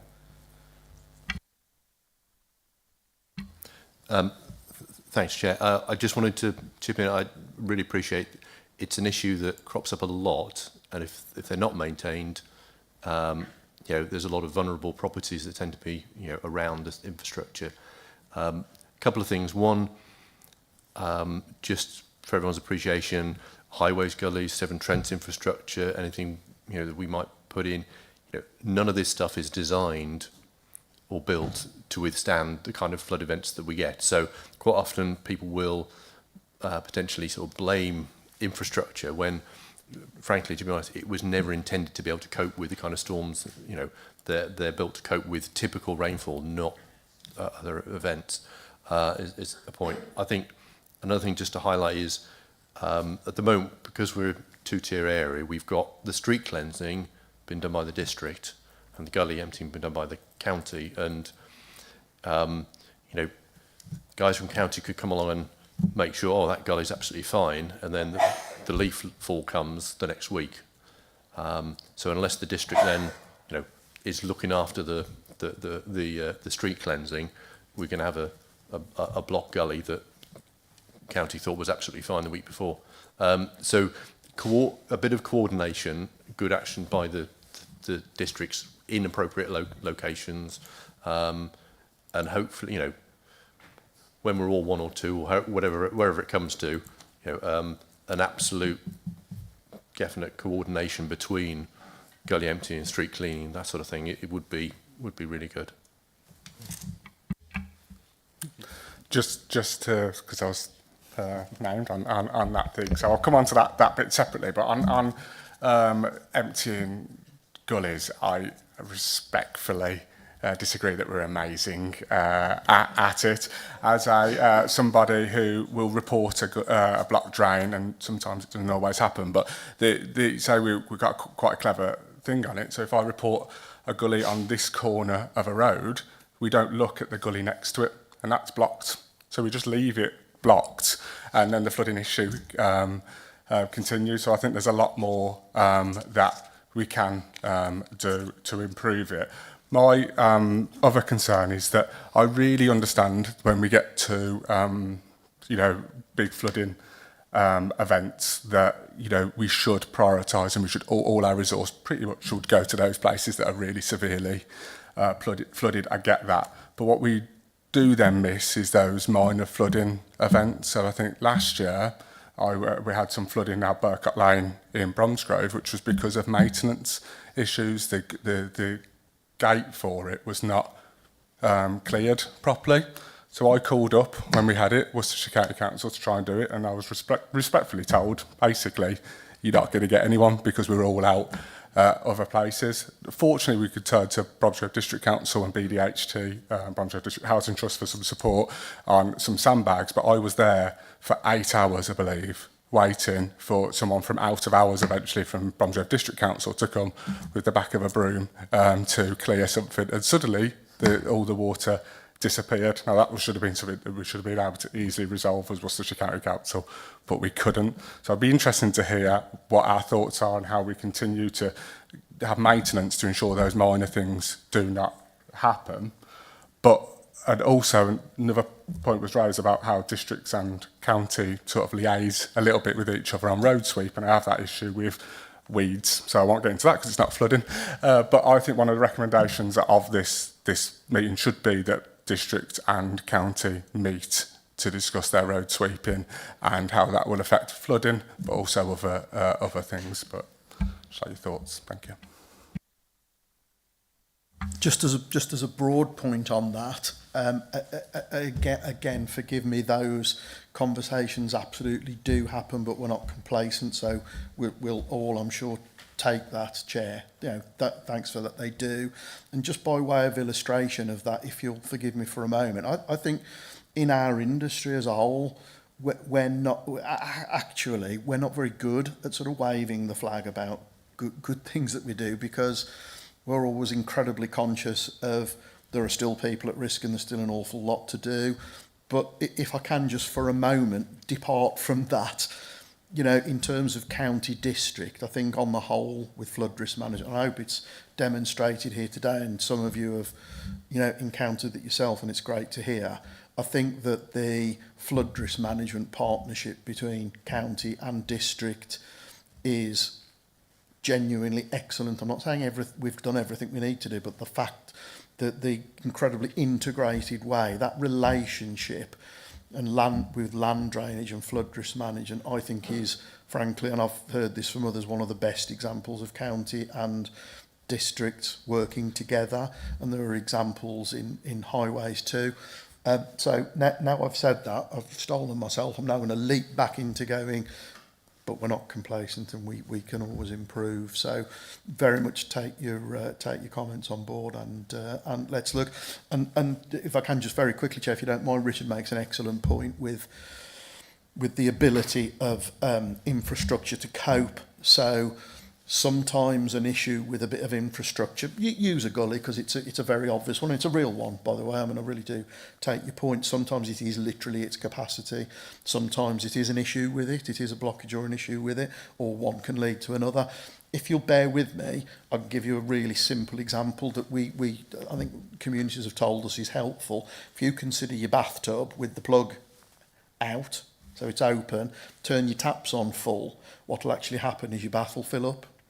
And that's simply because the water coming in exceeds the ability of it to escape down your plug hole. So, and the thing is with gullies that I'm getting to, so please bear with me, but it's always a helpful one to bear in mind, is if you were to then turn the taps off and the bath drains away, I think you'd reasonably assume that actually your plug hole's okay, the pipes are okay, it just couldn't cope, but it all goes away and disappears.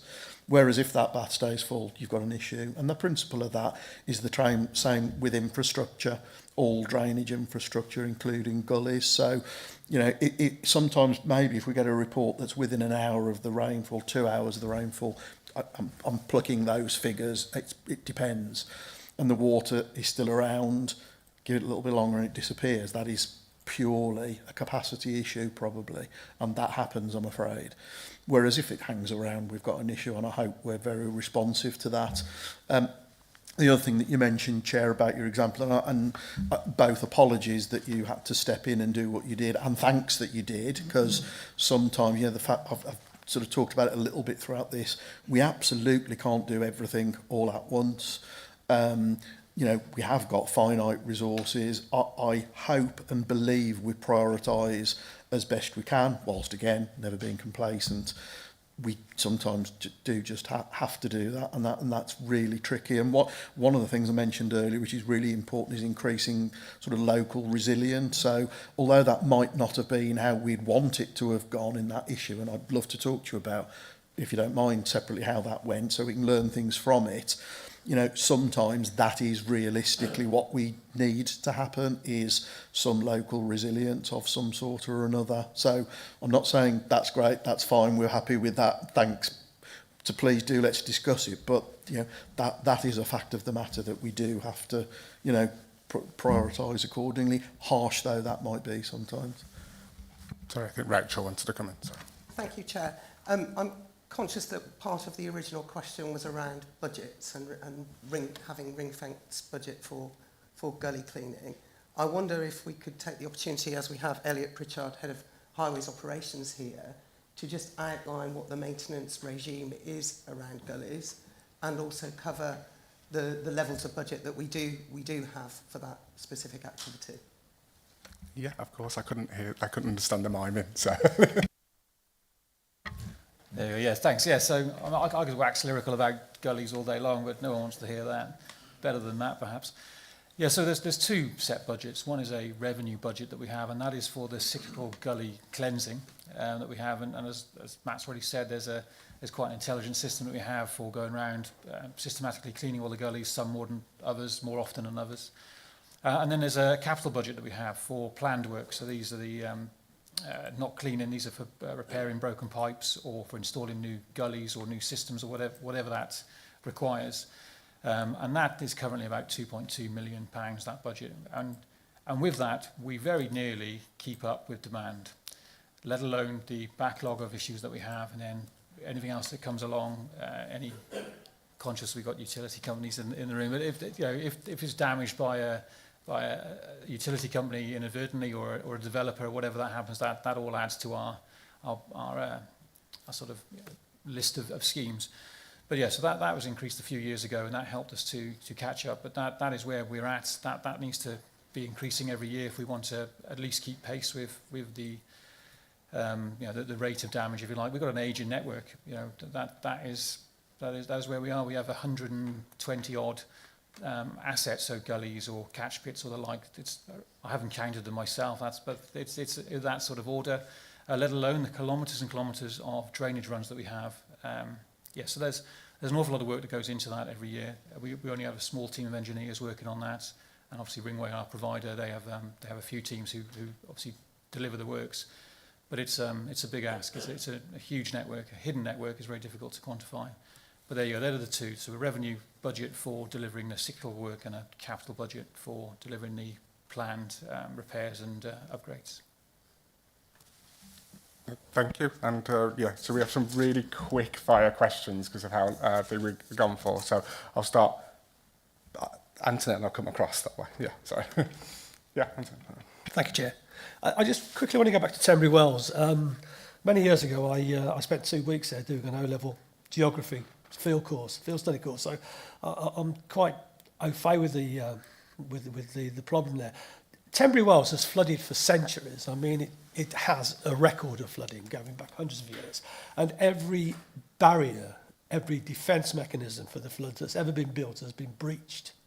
So, obviously, it sits in the Team Valley, and it's by the side of it you have 1,500 foot of clear hill, which is rock and some arable farming,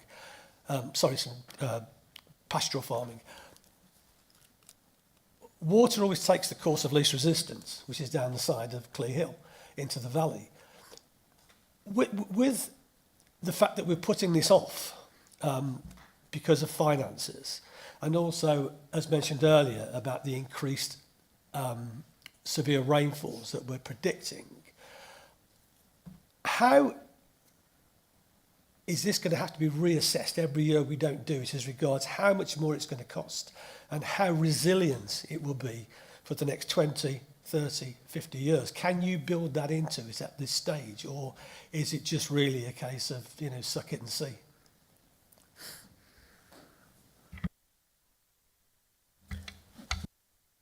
I can answer that.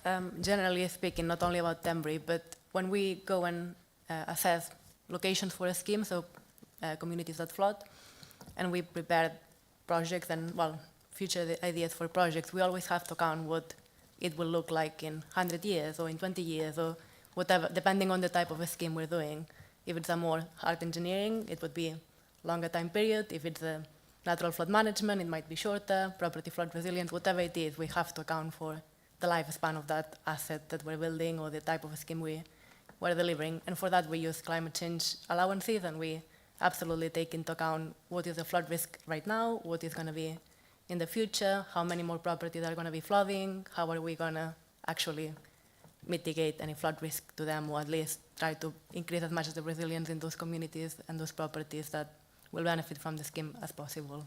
So yeah, in short answer, yeah, we do account for all of that using climate change allowances, which are included into modeling, are included into lots of calculations that we previously mentioned that, are quite standardized across the country, but also are quite specific for each river basin, because we understand that each river basin in every part of the country is slightly different, has different hydrology, different rainfall.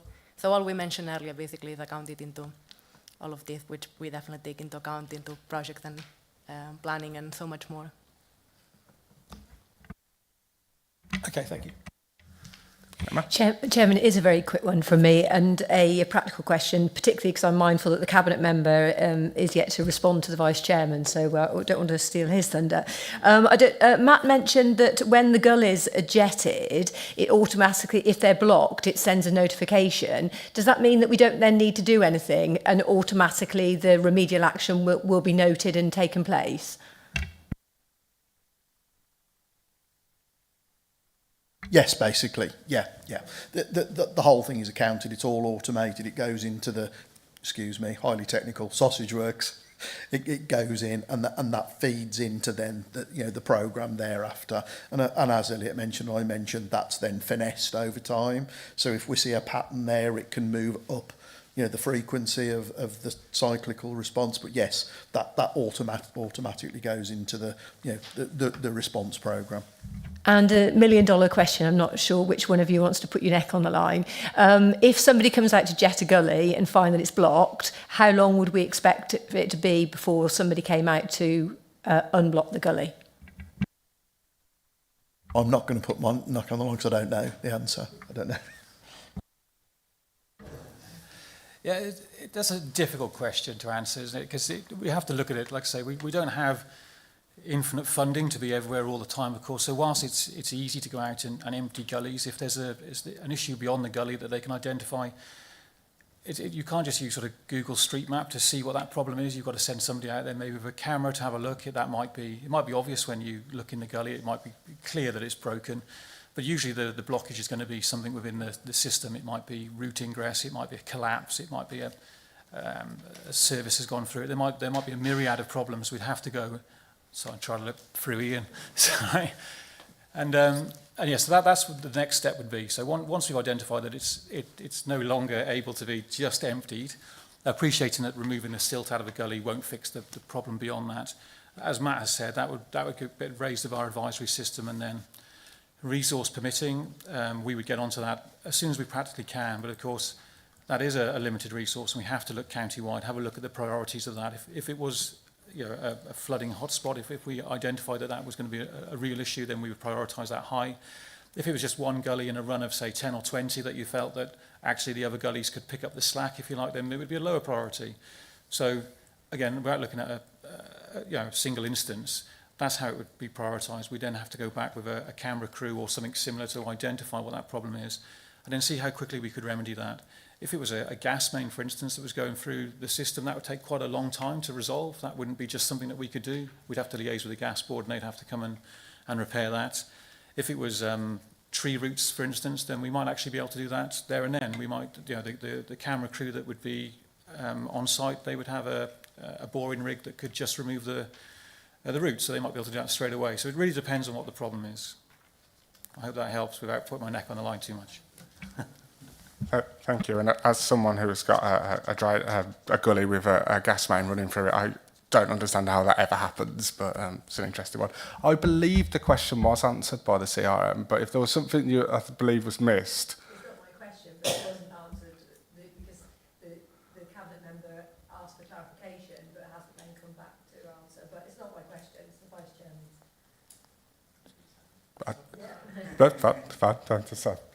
Louis? This question probably we could talk about it for an hour, so I appreciate the time we've got. So maybe this is something that can come back for a future report, so it's just really a point for the future. On page 10, we've got a section there about sewage network, and I guess this question is really sort of directed at the Severn Trent. Obviously, at times of flooding, obviously then you get discharge, overflowing of the sewage works and sewage getting into the river. The report doesn't actually mention anything about sewage in the report, and I wonder whether that could be corrected for next time, but also potentially to have some report there about the number of incidents and perhaps some sort of feedback on any sort of action plan that's coming forward for the future. I'm not necessarily expecting a full and comprehensive answer now, but maybe we could say a little bit more information and a bit more detail on sewage going into the rivers due to the flooding risk. Thank you for future. Yeah, and thank you for that. And on that as well, obviously the runoff from our highway, so the rubber that comes off people's tyres and the oil that comes off people's cars, it'd be interesting to know our monitoring of that as well. Am I allowed 2 quick questions? Quick. First one, kind of technical one about the natural flood management. Obviously, landowners are key in that area. So how do we, I mean, obviously some landowners are happy to have you come in and do stuff. How do we kind of get other landowners who maybe aren't interested, how do we give them incentives? How do we get them keen to have some nice kind of biodiversity improvement, slowing the water flow? I'll try and do a very quick answer.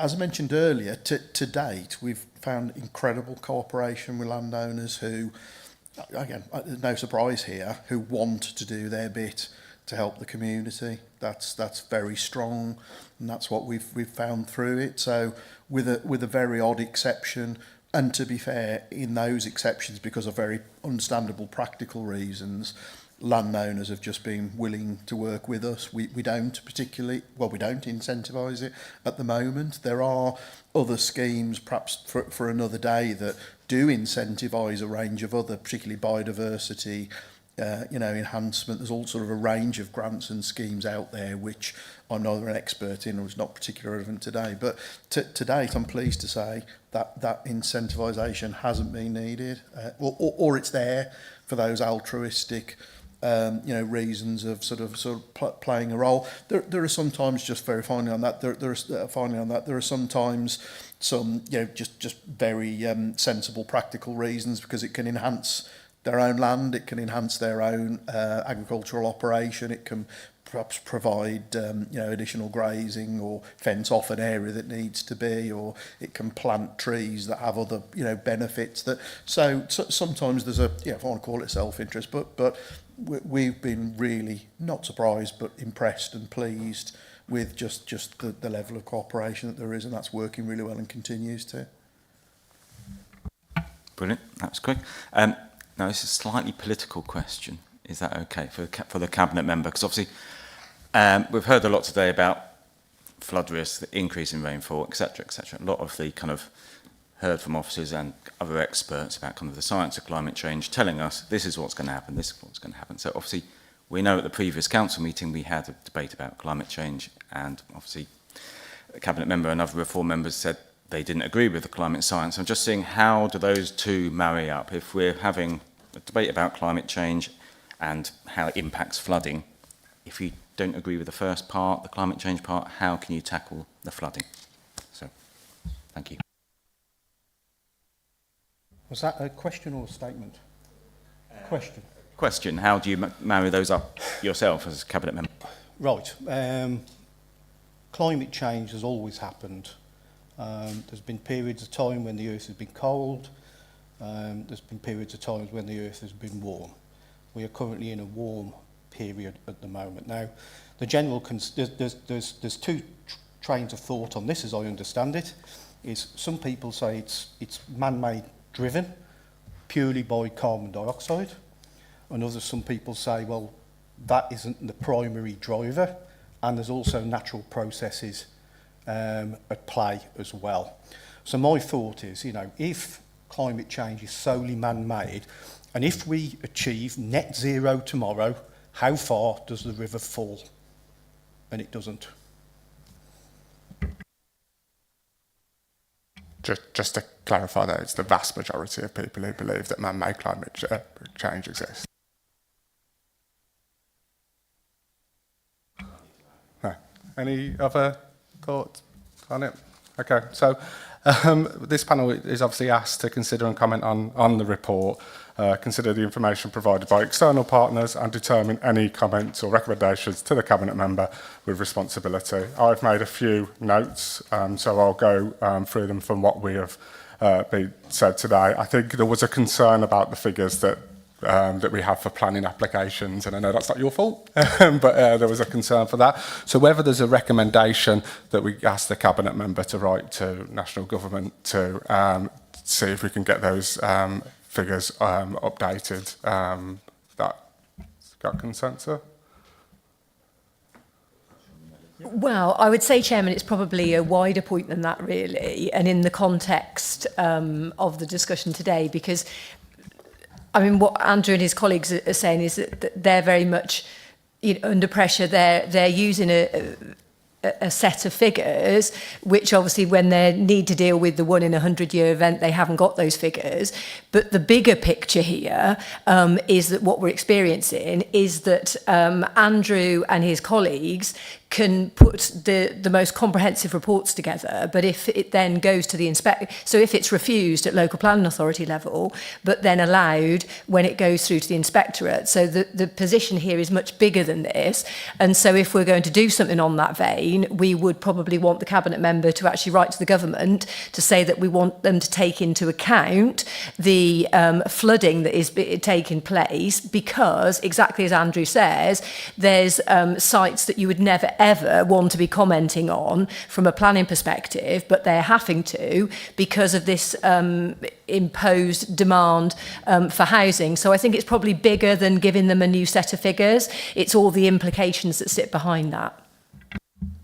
Okay, happy with that, and that's it. The other thing I'd love to get from probably from our district councils, I think it was said that we will get gold standard on flooding mitigations, and then it might be watered down through conditions, like a summary for the past year on what conditions have been missed, have been watered down, because I think it's a really important one to know, because most people wouldn't understand where those conditions have gone. So are we happy to ask for that from district colleagues? Yeah, not speaking... not giving you a dirty look. Who's giving me a dirty look? Andrew? You're not, are you? Sometimes he gives me a dirty look, but...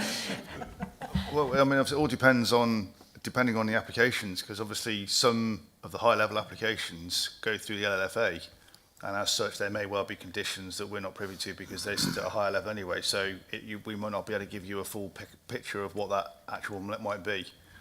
I think the concern I have, and I think concerns residents have as well, is that they perceive that we put all these conditions in and that some of them don't come to fruition. And then if the one person who's listening to this online picks up the fact that someone said there's a gold standard and they're watered down, then that would concern residents. I'm trying to come to a recommendation to be able to either put that aside, that worry from a resident, or get it out in the open about what conditions have been watered down. When I use the word watered down may well be in terms of we've gone from green suds to an underground system. So it's not watered down in what its ability to achieve, it's watered down in terms of if you've got a hierarchical policy which says we must consider suds at the beginning, not suds at the end. So the watered down bit is, okay, it may be that we don't want to put a pond so big, so that the trade-off is that we have underground attenuation. So the watered down bit is that we've lost that potential amenity, biodiversity, whatever you want to call it, and we've gone for the hard engineering instead. That's where those conditions can suddenly change. Anyone want to add anything to that, and whether that's a recommendation that you think we want to see to get it out in the open? Yeah, I think it's important, but it's how achievable it is, because exactly as Andrew says, an applicant can put an application in at gold standard, but then those gold standards are conditioned, but when they want to discharge those conditions, if they put something in that isn't anywhere near that gold standard, but in theory it still meets the condition, then the planning officers can do nothing other than discharge that condition. So it's more a hope than because at the end of the day, if it didn't do what it needs to do, then the officers wouldn't discharge the condition. But as Andrew's absolutely correct in saying, is that when somebody wants you to buy something, they'll make it look the best, won't they? And that's what happens with applicants for planning applications, but knowing that fundamentally they don't need to do all of that and the condition can still be discharged. So I would say it's something that's exactly, as you say, important, but very frustrating, because it's all based around the planning system and all sits in the, in the situation that we're in at the moment, that the inspector has the final say. And I understand that, and I think just for open and transparency, it might be that it will be that they all fit towards what officers want them to do, but just to be able to get it out there would be an important thing. And I don't know whether it's possible just to see what the conditions were for the past year on some of these applications that were made, that we haven't done in the future.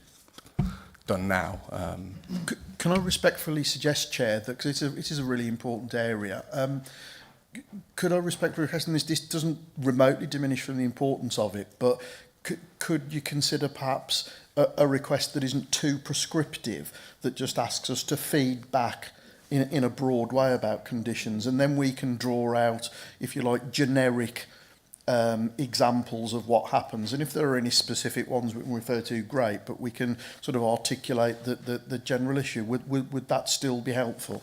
I was hearing yeses from my left, so I go with the consensus in the room. But. Yeah, I think it's really to reiterate our concern and then leave the practicalities around it, you know, to whoever is then responsible. But yeah, very much to state our concern in the information that we're hearing. Perfect, yeah. I think there was a bit from Louis on about more in the report next time about natural water management.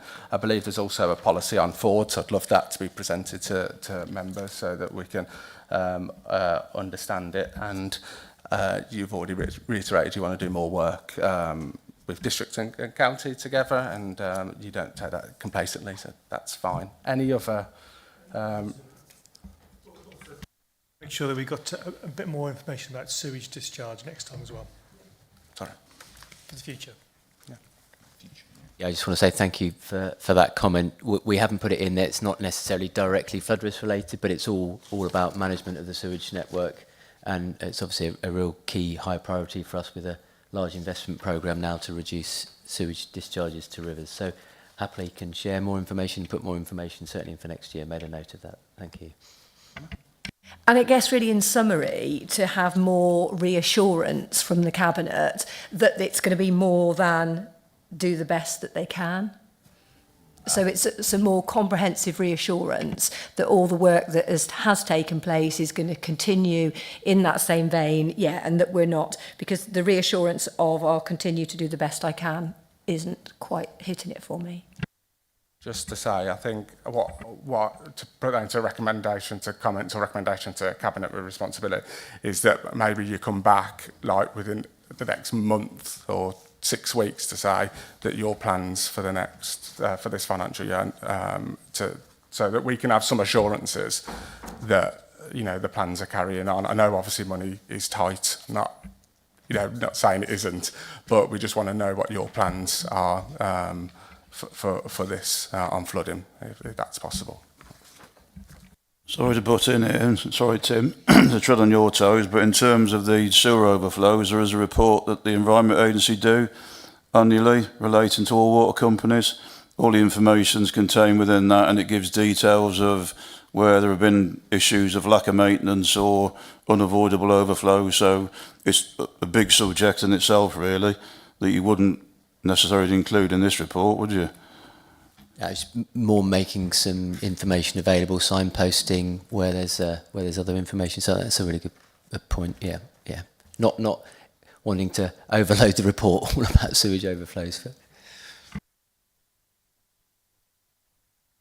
Yes, Councillor Curtis, is it? Sorry, everyone. Do the best that I can. I think that's pretty self-explanatory, to be honest with you. And I will continue to do the best that I can for the people of Worcestershire and also my division. Thank you. We will put that recommendation forward. I just want to know if you believe it's achievable. I don't want to put something forward that you don't believe is achievable at this point, but within 4 to 6 weeks, do you believe you'll be able to provide this scrutiny panel with your plans in terms of flooding? I think that's achievable, yeah. Anything else? Nope. So that is, happy?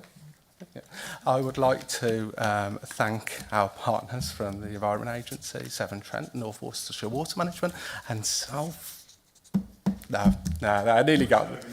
Yeah, and County for attending today. I knew I'd get something wrong towards the end. My apologies. But thank you all for your time. It's been really appreciated. Thank you. You're free to leave. I don't think you want to stay for the rest of it. So.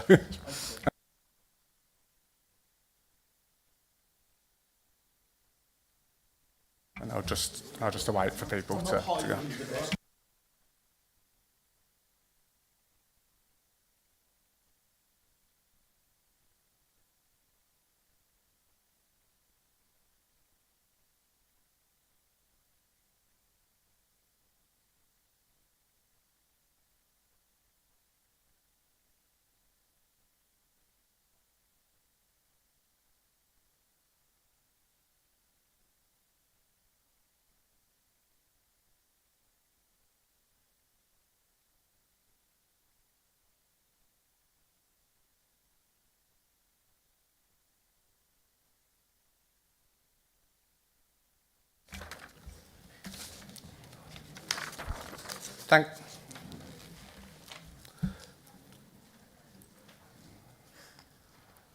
Thank you all. So if we move on to the next agenda item, which is performance and 25-26 in-year budget monitoring, and I will hand it over to Dave.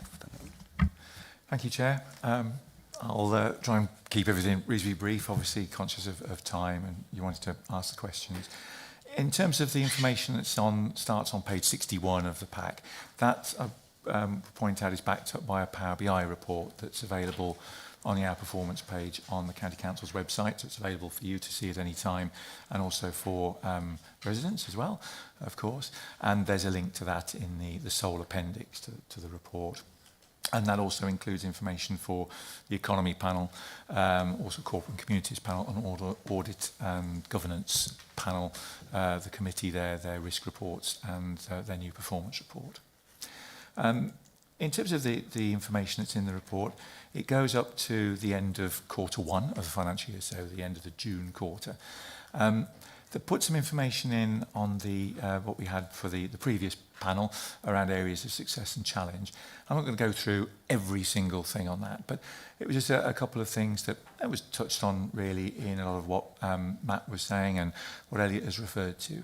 And there's a couple of things on both sides. One in the area of success, the planned highways inspections completed on time, and then also in the area of challenge, where we've made reference again to the continued increase in some of the outstanding public rights-of-way reports. And that's around just the resources, the very high level of the planned inspections that are carried out. It's usually around 98%. That's continued, actually, spoiler alert, but it has continued into the just ended quarter as well, 98%. That's achieved really on the basis of you're looking at a period in June, April to June, where you might have people away on leave. There could be changes in the staffing, retirements and so on. And then that's the plans you've got for the resilience you put in place to cover absences or vacancies. So that puts into perspective really the achievement of being able to say in each of those months, 98% of the planned inspections carried out on time. And then with the outstanding public rights of way as a challenge, and that's really centred around the fact that the reports continue to rise. There's not huge leaps. It's the fact that I think it's the 11th quarter in a row I've put in the report where the number of outstanding reports at the end of the quarter, it's higher than the figure was at the end of the previous quarter. But in many instances, it's a relatively small rise. But again, there's the need there to prioritise for the team to look at the available resources they've got and to say, we'll focus and deal with the ones where there might be a safety impact. If it's something to do with signage, waymarking, lower priority, want to deal with as many as we can, but let's deal with those that are going to potentially have the biggest impact in terms of safety and passability of the network. But it is the fact that that figure has risen quarter on quarter. In terms of the others, there are, I said that there are almost standing items in there in terms of the condition of roads, of highways and footways, and also around waste and the amounts collected there, and the updates in particular for the waste collection and waste going to landfill. That will be imminent. We usually get the updates for that in autumn or late autumn, sometimes just goes into the new year before everything's published nationally, and we've got the national comparator data.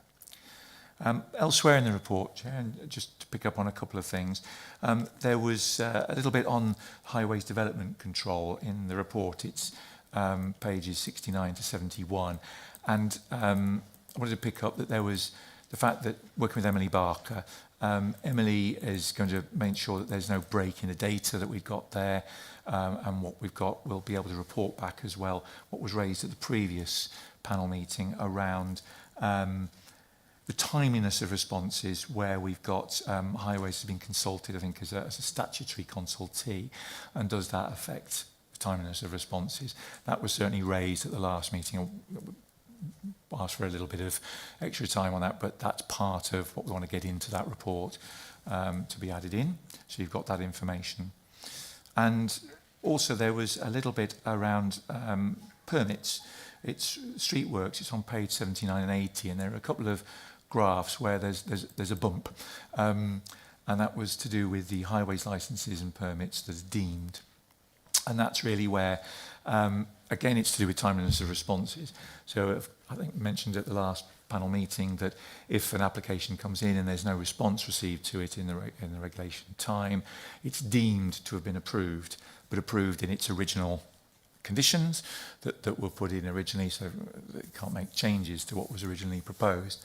And there was quite a spike in that around sort of March and April time.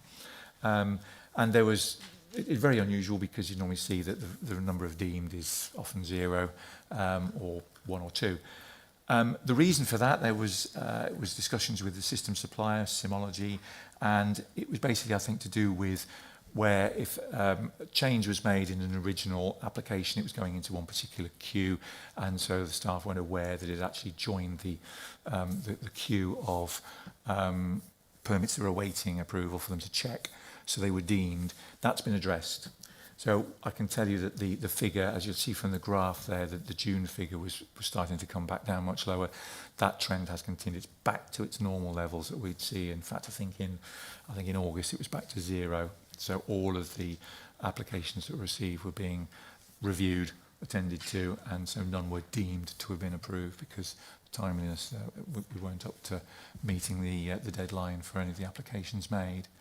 And that was really, as I say, it was something in the system and staff being made aware of it, and a bit of, not staff training needed, but just being able to identify something in the system. And then really, the only other thing is a slight tweak. It was discussed briefly, I think, at the last meeting, and it's something we've gone through at previous panel meetings. And on pages 82 and 83, there are some graphs which relate to the section 278s and section 38s, and it's around the information we've always shown in the report around the days to approve technical submissions and the average number of technical submissions that are needed for something to get through. We used to include some information around the bond value in there. I think that was done, there was a deep dive long ago by one of the previous panels, and there was a commitment we would put bond information in to see if there was a correlation. If a higher bond value on a scheme perhaps made it more complicated, and therefore we were seeing more technical submissions having to be submitted, and that led to the delay in the final approval. The figures never really showed that. So there are probably other factors that would come into play around the number of technical submissions that are needed. And we're always conscious about any sort of sensitivity around the value of bonds being quoted in the sort of public documents. But so what I've focused on for these is to ensure you've still got the same information as before in terms of the number of days, median number of days to approve technical submissions and the average number that are needed. And hopefully those graphs are a little bit easier on the eye because the last ones were dot graphs, and so it was a bit scattergun. And so it's a little bit easier, again, trying to take on feedback from the last panel meeting. But the other information that's in there, we haven't changed anything. So there's some that won't have changed since the last report, but there will be some where we get updates, annual updates imminently. But a lot of the other indicators are actually reported quarterly, so they'll be reflected in this report that you've got.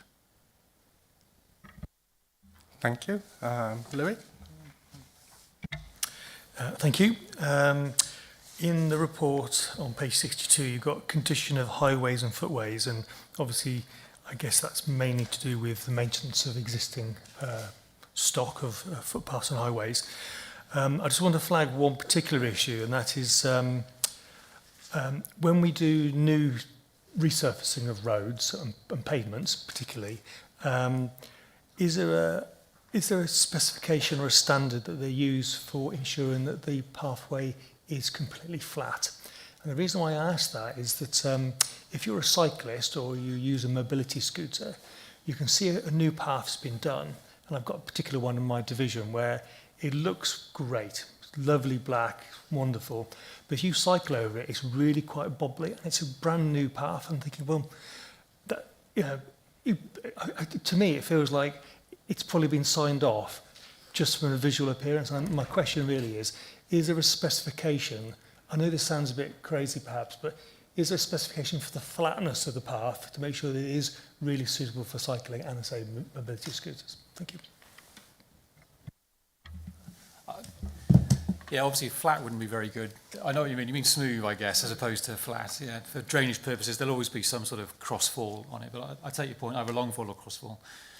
I don't know off the top of my head the specification. There will be a tolerance within, over a certain distance, what that undulation could be. It's a bit disappointing to find out that we've got one that we might need to have a look at. But if you let me know, we'll get that looked at. It might be hopefully a one-off that's a poor quality. Is it a divorced? Is it as opposed? I say divorced. Is it not adjacent to a road? Is it one that's sort of a separate sort of through a park or something like that? It's separate from a road. There's been a new crossing put in, and the joining bits now have been having added some. They've improved the surface of the pedway. Unfortunately, it's probably worse than it was before. It looks brilliant, but unfortunately, it's not very good from a cyclist point of view. And I'm thinking now that probably going to be a problem for mobility scooters as well. But it's just a little bit disappointing because it's new. And you think, well, anything new should be spot on. I will give you the details afterwards. Yeah, if you let me know, yeah. And just to put on that point, it's it's all good us doing these new pavements and roads, but if they're not in the condition, I could give an example in my division where there's just weeds now growing through all of it, so it's just all crumbling apart. So it'd be interesting to know how we go back and say, oh, we are doing this stuff, but how do we inspect it later on to make sure it was actually worth the money that we're spending on it? So I've got that sort of question, but to pick up on the weeds bit, certainly they are pre-treated for weeds, so that is disappointing. Again, we do have that throughout the county, depending on the time of year we do it. We do a footway programme that runs all year. The ones we do in the winter would be more resilient. They've got their own problems, but they're more resilient to weeds growing back through them. But we do find a number every year where we might have to go back and do some remedial work because we do have some persistent weeds that grow through. But yeah, we do spray them beforehand and after. So that is disappointing to hear, but I know we do get a few every year. But again, if you let me know where they are, we can get those sorted. Will do. Emma? Thank you, Chairman. I'd like to raise something with the public rights of way and the outstanding reports that we have. Now, from a priority point of view, I can understand that if we're limited on resources, that public rights of way in theory would come lower down the list. But we said that we prioritise it when it's a safety issue. Now, I've had an issue with a public rights of way issue that's been reported, and I inherited it because it had actually been in play for approximately 9 months. Now, the reason why I say it actually is a priority, because it meant that the person that needed to replace the flood gauge that wasn't working couldn't get to it because they couldn't use the public rights of way, because you can't use it at all. Now, the good news is they've been able to get the flood gauge replaced because they've actually used access over private land. But the thing that concerns me most, so that was a safety issue if we've got a flood gauge that's not working. But the thing that concerns me more is what the parish council have been told. They've been continually told that we haven't got resources, but the communication they sent to me was this whole story about who's leaving, who's retiring. And to be honest with you, they've been overtly understanding, as in they most certainly should have been shouting from the rafters, because with the greatest respect, I don't care who's retiring or leaving. That isn't the parish council's problem, and they shouldn't have had to wait 9 months for that. So it's really to say that's an issue, I think, with communication that we're giving. If we've got low resource to address safety issues, then that's our problem. We shouldn't be passing that on. So there's an issue around communication, but also to make sure that when something is a safety issue or can lead to a safety issue, that it is then bumped up the list. Just to come in on that as well, to add to the public rights of way, I think we've got to a stage that it seems pointless even reporting some of them. So you have those safety issues that we talk about, and I could talk about them again in areas of Bromsgrove where they're just completely impassable, yet they are not getting done. So I'd love to hear the plans are. Thank you, Chair. Thank you for the question and the comments. And I'm a little disappointed to hear in the level of response that has been received, so I will take that back. But I do acknowledge that there have been some challenges within that service area. They are now in the process of recruiting to a number of vacancies that were in that area, so there is approval to recruit to those vacancies. And there are also a couple of people leaving, and they've got prior approval to recruit to cover for when those people leave as well. So that's in train. In terms of any safety matters, so I would like to encourage you to continue to report the matters through and not be put off by reporting them. But if there are real safety matters, please raise it with your liaison officers and flag those safety concerns, because then we are at least aware of it and can address it as part of the prioritisation. But please be assured that recruitment is underway. Definitely in my case, they have been raised to the Highways Liaison Officer, and there's still nowhere going on them, but I'll park that one. Anyone else got any burning questions? So I don't know whether this is in this part, or obviously not, but in the capital programme that's been put in to here, is that in this part of the report? I believe it is. So finance, Sarah. Yeah, so it'd be a crossover. Sarah would pick up on where we're at with finance and that possibly. Okay, so this might cross over then. So obviously we see on the report about one of our worries is about the condition of the highways and footway, and then we also see how we are going to cut capital in terms of highways, which a lot of people will end up using on footways, for example. I would love to ask the officers first and then the cabinet member how those two things are going to, what's going to happen. So if we're looking at a concern, we're cutting money out of the capital budget, how many roads and pavements would that equate to in terms of how many metres or mileage of not resurfaced roads and highways is that going to be? And to the cabinet member, as I said earlier, I know money's tight. I'm not going to sit here and pretend that we've got a magic money tree.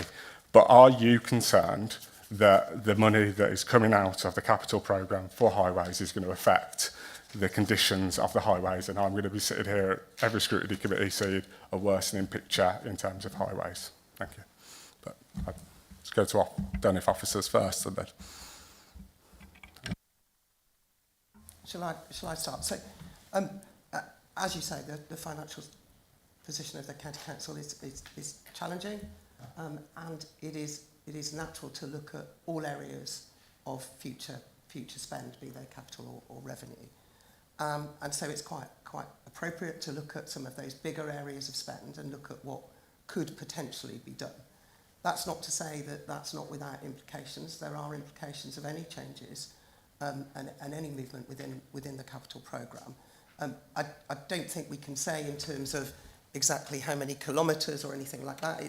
It's very much from the highways capital programme, the 2.5 million that you're referring to for next year.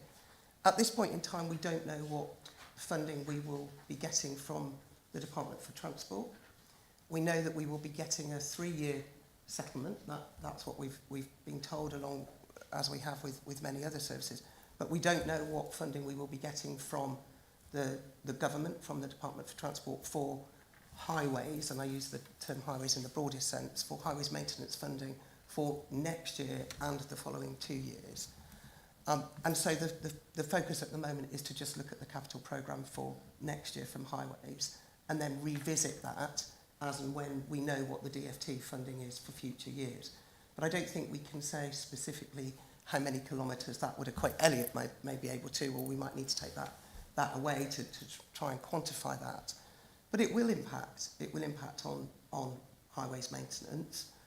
We've had a significant programme of highways maintenance over many, many years where the council has invested quite heavily in addition to the money that we get from the DFT.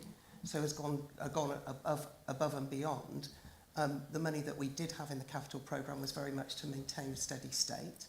So looking at taking 1 year out of that, it will have an impact, but not as great as taking many, many years out, which we will revisit when we get the maintenance grant.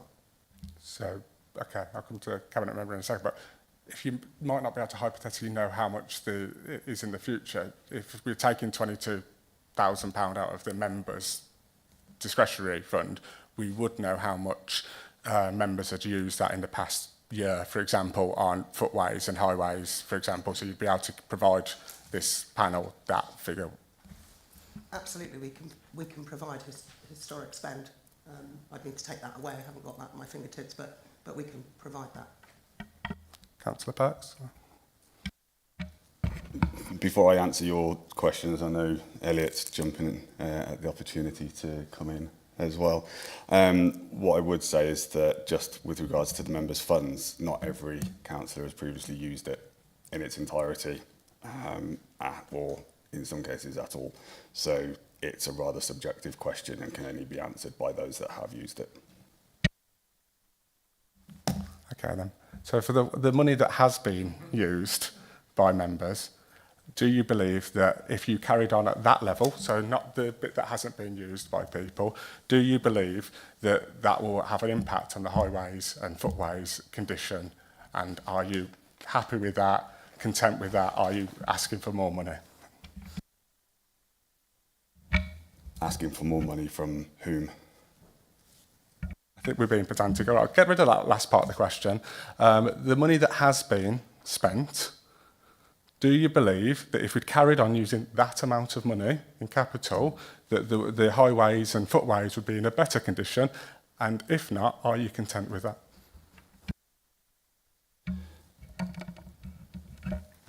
I'll answer the question that I think you're actually asking, as opposed to the way that it's been phrased.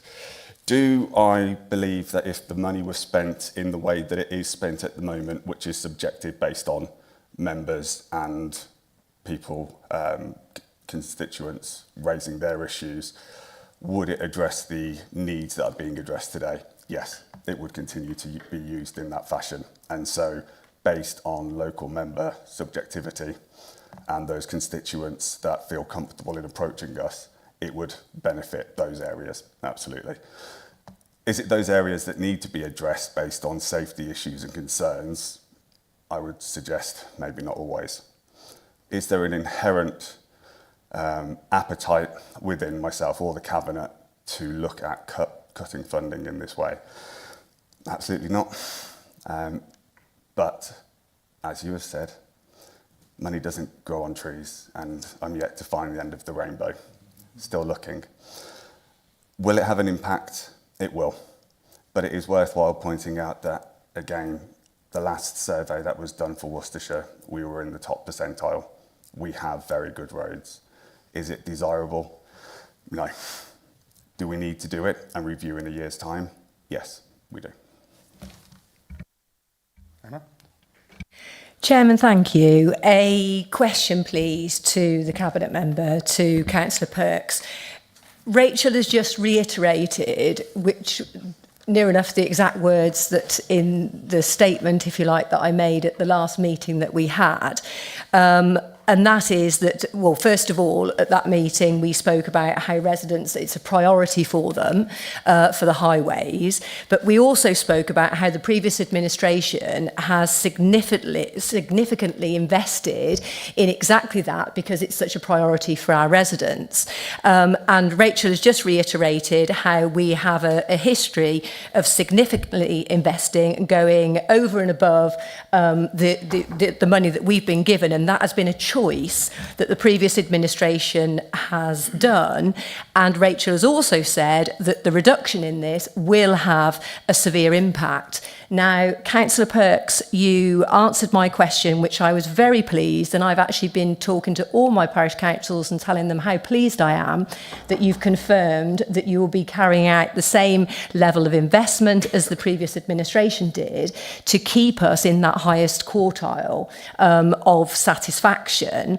Now, only the end, and in fact, I watched the actual recording back to make sure that I didn't misunderstand what you said. And in fact, the chairman, in fact, asked you the question again in the same way. So you did actually say for the third time, I will answer this question. And you confirmed that we would not in any shape or form make any retrograde steps. And as Rachel's just said, the reduction in this funding will have an impact. So my question to you is, the last meeting that we had was 2 months ago.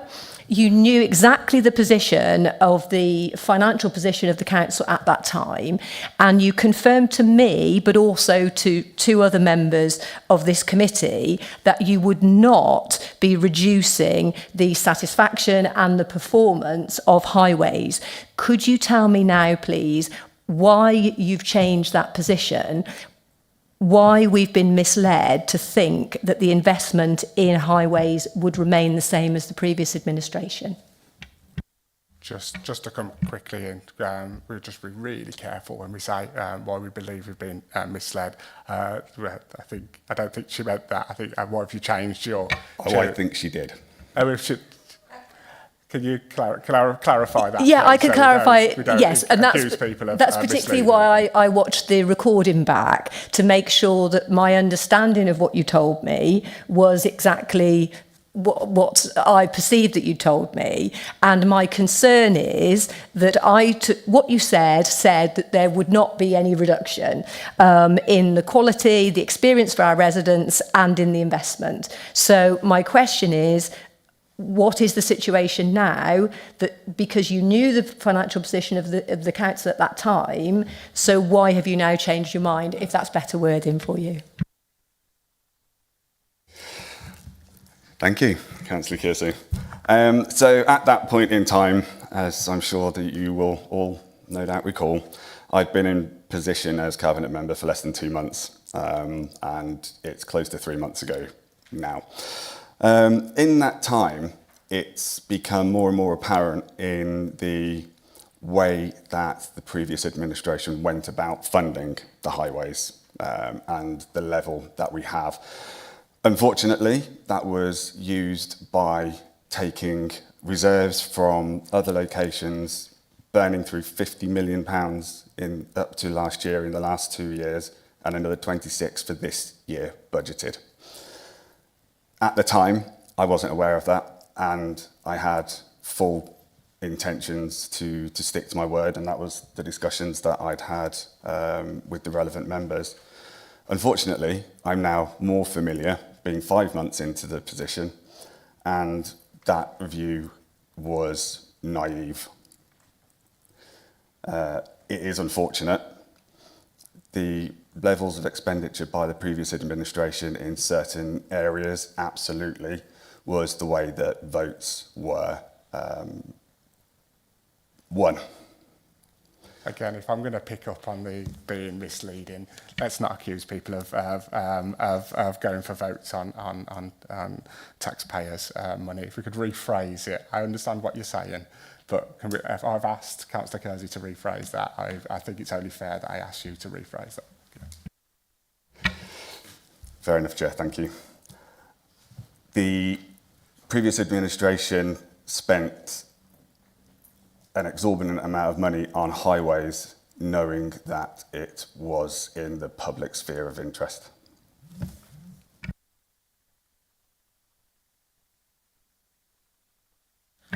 Thank you, Chair.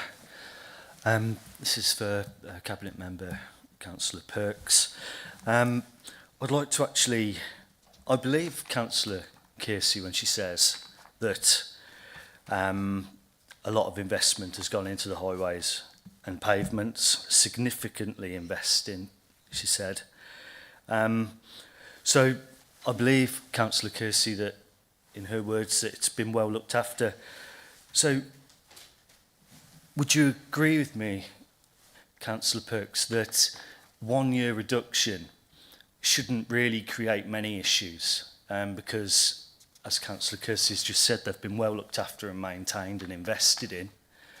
And should there be a meteorite fall from the sky and hit a road, that will be tended to, that if there's any safety issues, that we won't be left in the lurch and that will be resolved.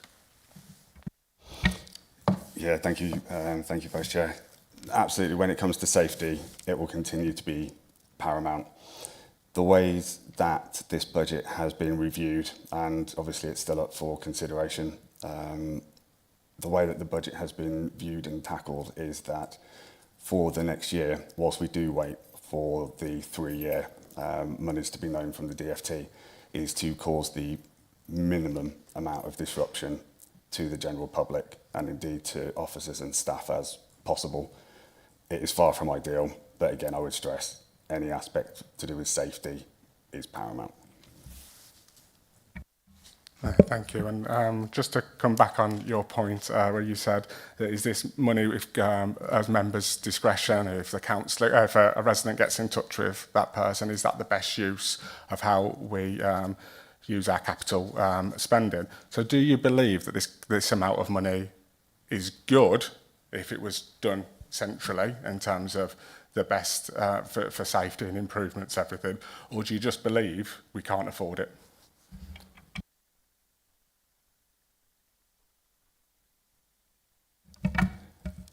Apologies, Chair. To ensure that I've absolutely got your question, and could you rephrase it? Yeah, that's fine. So do you believe that this money is vital to have it and it would be best done through centrally instead of being dispersed and devolved down to local councillors to be able to do it? Or do you just fundamentally believe we just can't afford this level of spending? It is the level of expenditure and the route of borrowing that is the issue. It absolutely benefits locally to those that ask for it. That's not to say that those that don't ask don't warrant, but the monies are there for a very good reason. It is where we are, unfortunately, as a council. Thank you. Is there anything else on the performance before I come to finance? No? So if I pass over to Sarah.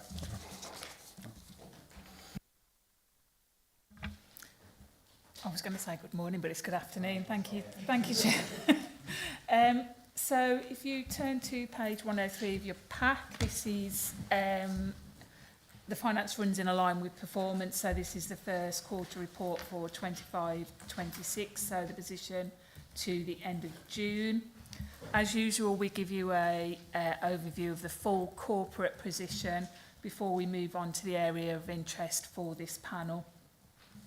As I said at the previous meeting, economy and environment have the same pack for the specific area because it is both are part of E&I, and previously the scrutiny panels wanted to see it as a whole. Environment haven't asked for I don't know whether economy haven't asked for a change, so I don't know whether environment want to see that change, but if you do, then please advise. So the overall position for the County Council at quarter one is a break-even position, but it must be noted that to achieve that break-even position, we're relying on £11.6 million worth of reserve and £33.6 million worth of exceptional financial support, which will need to be repaid, the exceptional financial support. So the overspends that are being forecast currently are within the demand-led areas of adults and children's social care. The demand for those services is increasing, as are the costs for those services.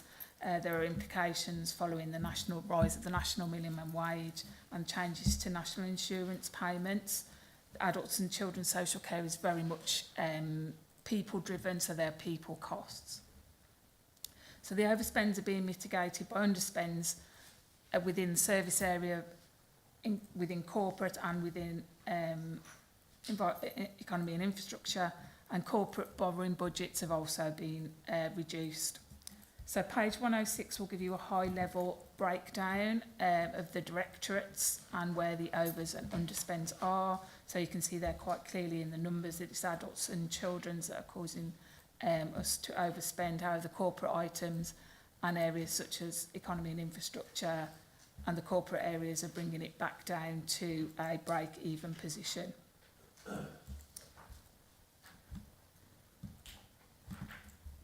On the next page, you can see that there is the position with regard to savings. So as part of the 25-26 budget setting process, 12.5 million savings were agreed across all directorates. And of those savings, 82% are now RAG rated green, which is given that we're at Q1, that is a really good position to be in. What I would say is, as Dave has mentioned, we've moved on slightly now, and E&I only has 183k's worth of saving in amber, with the rest of it having been delivered. So on table on page 108 details the use of reserves. So there's forecast use of £23 million of reserves in the year. 11.6 of that I've already mentioned, which is to provide a balanced outturn. The forecast remaining balance, however, on the risk reserve is 13 million, so that will be the only available reserve to support the 26-27 budget should we need to. Page 109 is just an update really to give you a position on where we are with DSG with the high needs spend. This has obviously been reported quite widely. It's a national issue around increasing spend in SEND and the impact that it's having on DSG budgets. And for all authorities that are responsible for education, this is an issue. So the government have extended the statutory instrument to allow us to carry the deficit forward to March 28, but there will need to be a resolvement of this issue. So the position for Worcestershire County Council is our forecast deficit by the end of March 26 will be £184 million. So the capital position, so as a county council, we've got a capital programme of 495 million, 56% of which is externally funded, so that's coming in from grants, Section 106 and other delivery partners.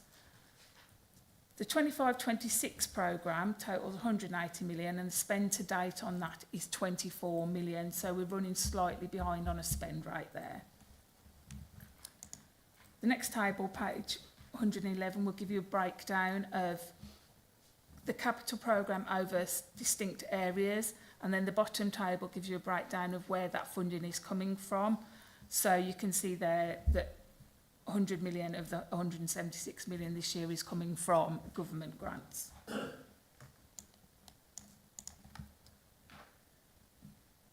So the next slide is around the review of the capital programme. So given the current financial position of the County Council, the capital programme has been reviewed and full council will be asked to consider a reduction in borrowing against a number of schemes, and also the use of the local transport grant, which was a new grant that came around in 425-26, but came very late in the year. So our chances of spending it in 25-26, if you can switch that out and utilise it, there's a request there to do that. But these are all detailed in detail within the council report. So specific items that relate to this panel, you'll see there's a table that gives you the breakdown of the areas that E&I are responsible for. That total will differ to the previous slides because property has been taken out. Property was moved to economy and infrastructure when we restructured last year. But it's not really, we can pull that out as a separate, it's not relevant to this panel, it goes to corporate panel. So you can see there's just a number of small movements within E&I. So waste management, there's a 200k underspend. Weirdly, this is because we're falling into the higher tonnage bracket and that means we pay a lower rate per tonne. So the waste management we forecast that based on previous years' patterns, but it's a £50 million contract, obviously there could be movement within that. Initial numbers that are coming through from the summer are suggesting that green waste will be lower, so we should see some further savings on the waste contract because of less green waste. People didn't have to mow their lawns so much. Road lighting, we've seen a 100k underspend so far today. Again, we'll monitor that as we move through the year based on previous year's spend. Passenger transport has got a small underspend. Highways Ops is forecasting to overspend at the minute. That is just due to pressures relating to vacancy management, and we've seen quite a high cost of gritter maintenance.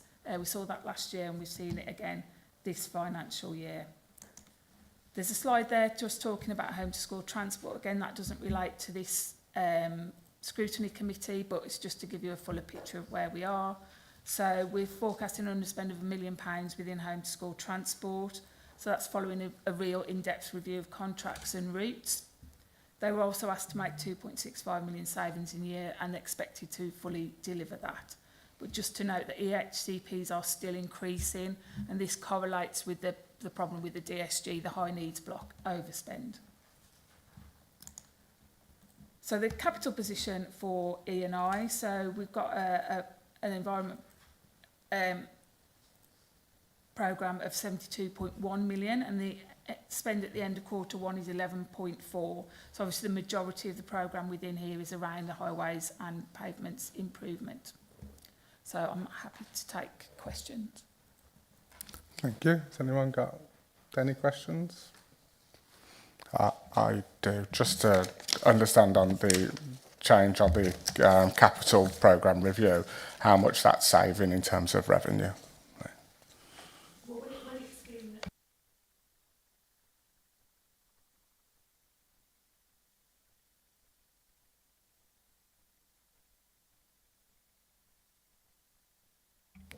Sorry, sorry, do we not know that figure now? Because obviously it's gone through cabinet. It went through cabinet, so I presume the figures are available. To hand, I'll get it to you. Okay. Anyone else got any questions? No? No, that was perfect. Thank you, and thanks to the officers. We're only going to go through the work programme now, so yeah. Free to leave if you want, and I am. So.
Okay, we're now on agenda item 7, which is a refresh of the work programme.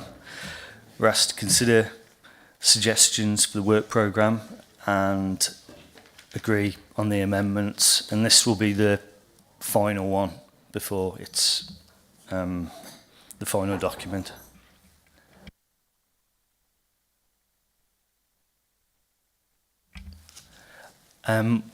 What we agree on today, that will be the one sent through. There's going to be no more amendments after today. Is that right? Just to clarify, the version that is agreed today will be sent through for discussion at full council, in November. So it will go through OSPB and then on to full council. As an annual scrutiny work programme, but that doesn't mean that it can't be changed at future meetings. It still remains flexible, but it goes annually to full council.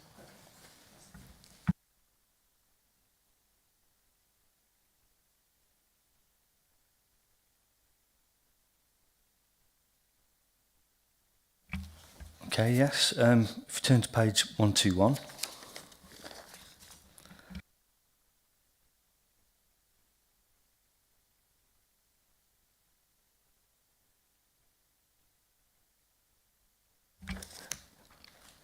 Is everybody happy with the work programme?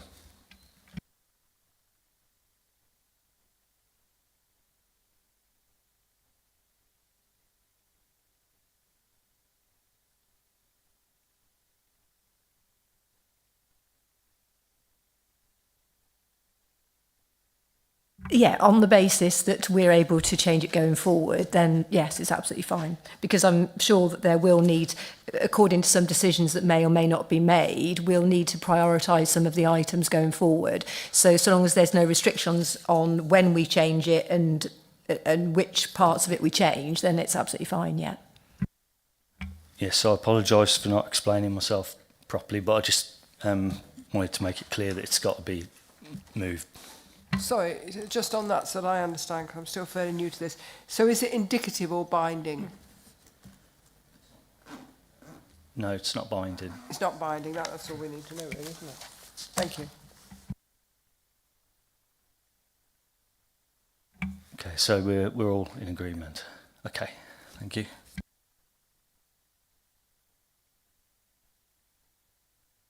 Okay, we bring the meeting to an end. The next is on the 1st of December.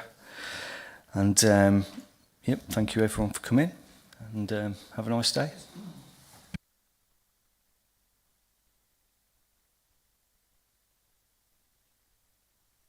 On the venues, are we alternating? Will they be here more often, or just to get an idea of the time you need to allow, really? I don't know the answer to that, but I can find out for you. Thank you. Yeah.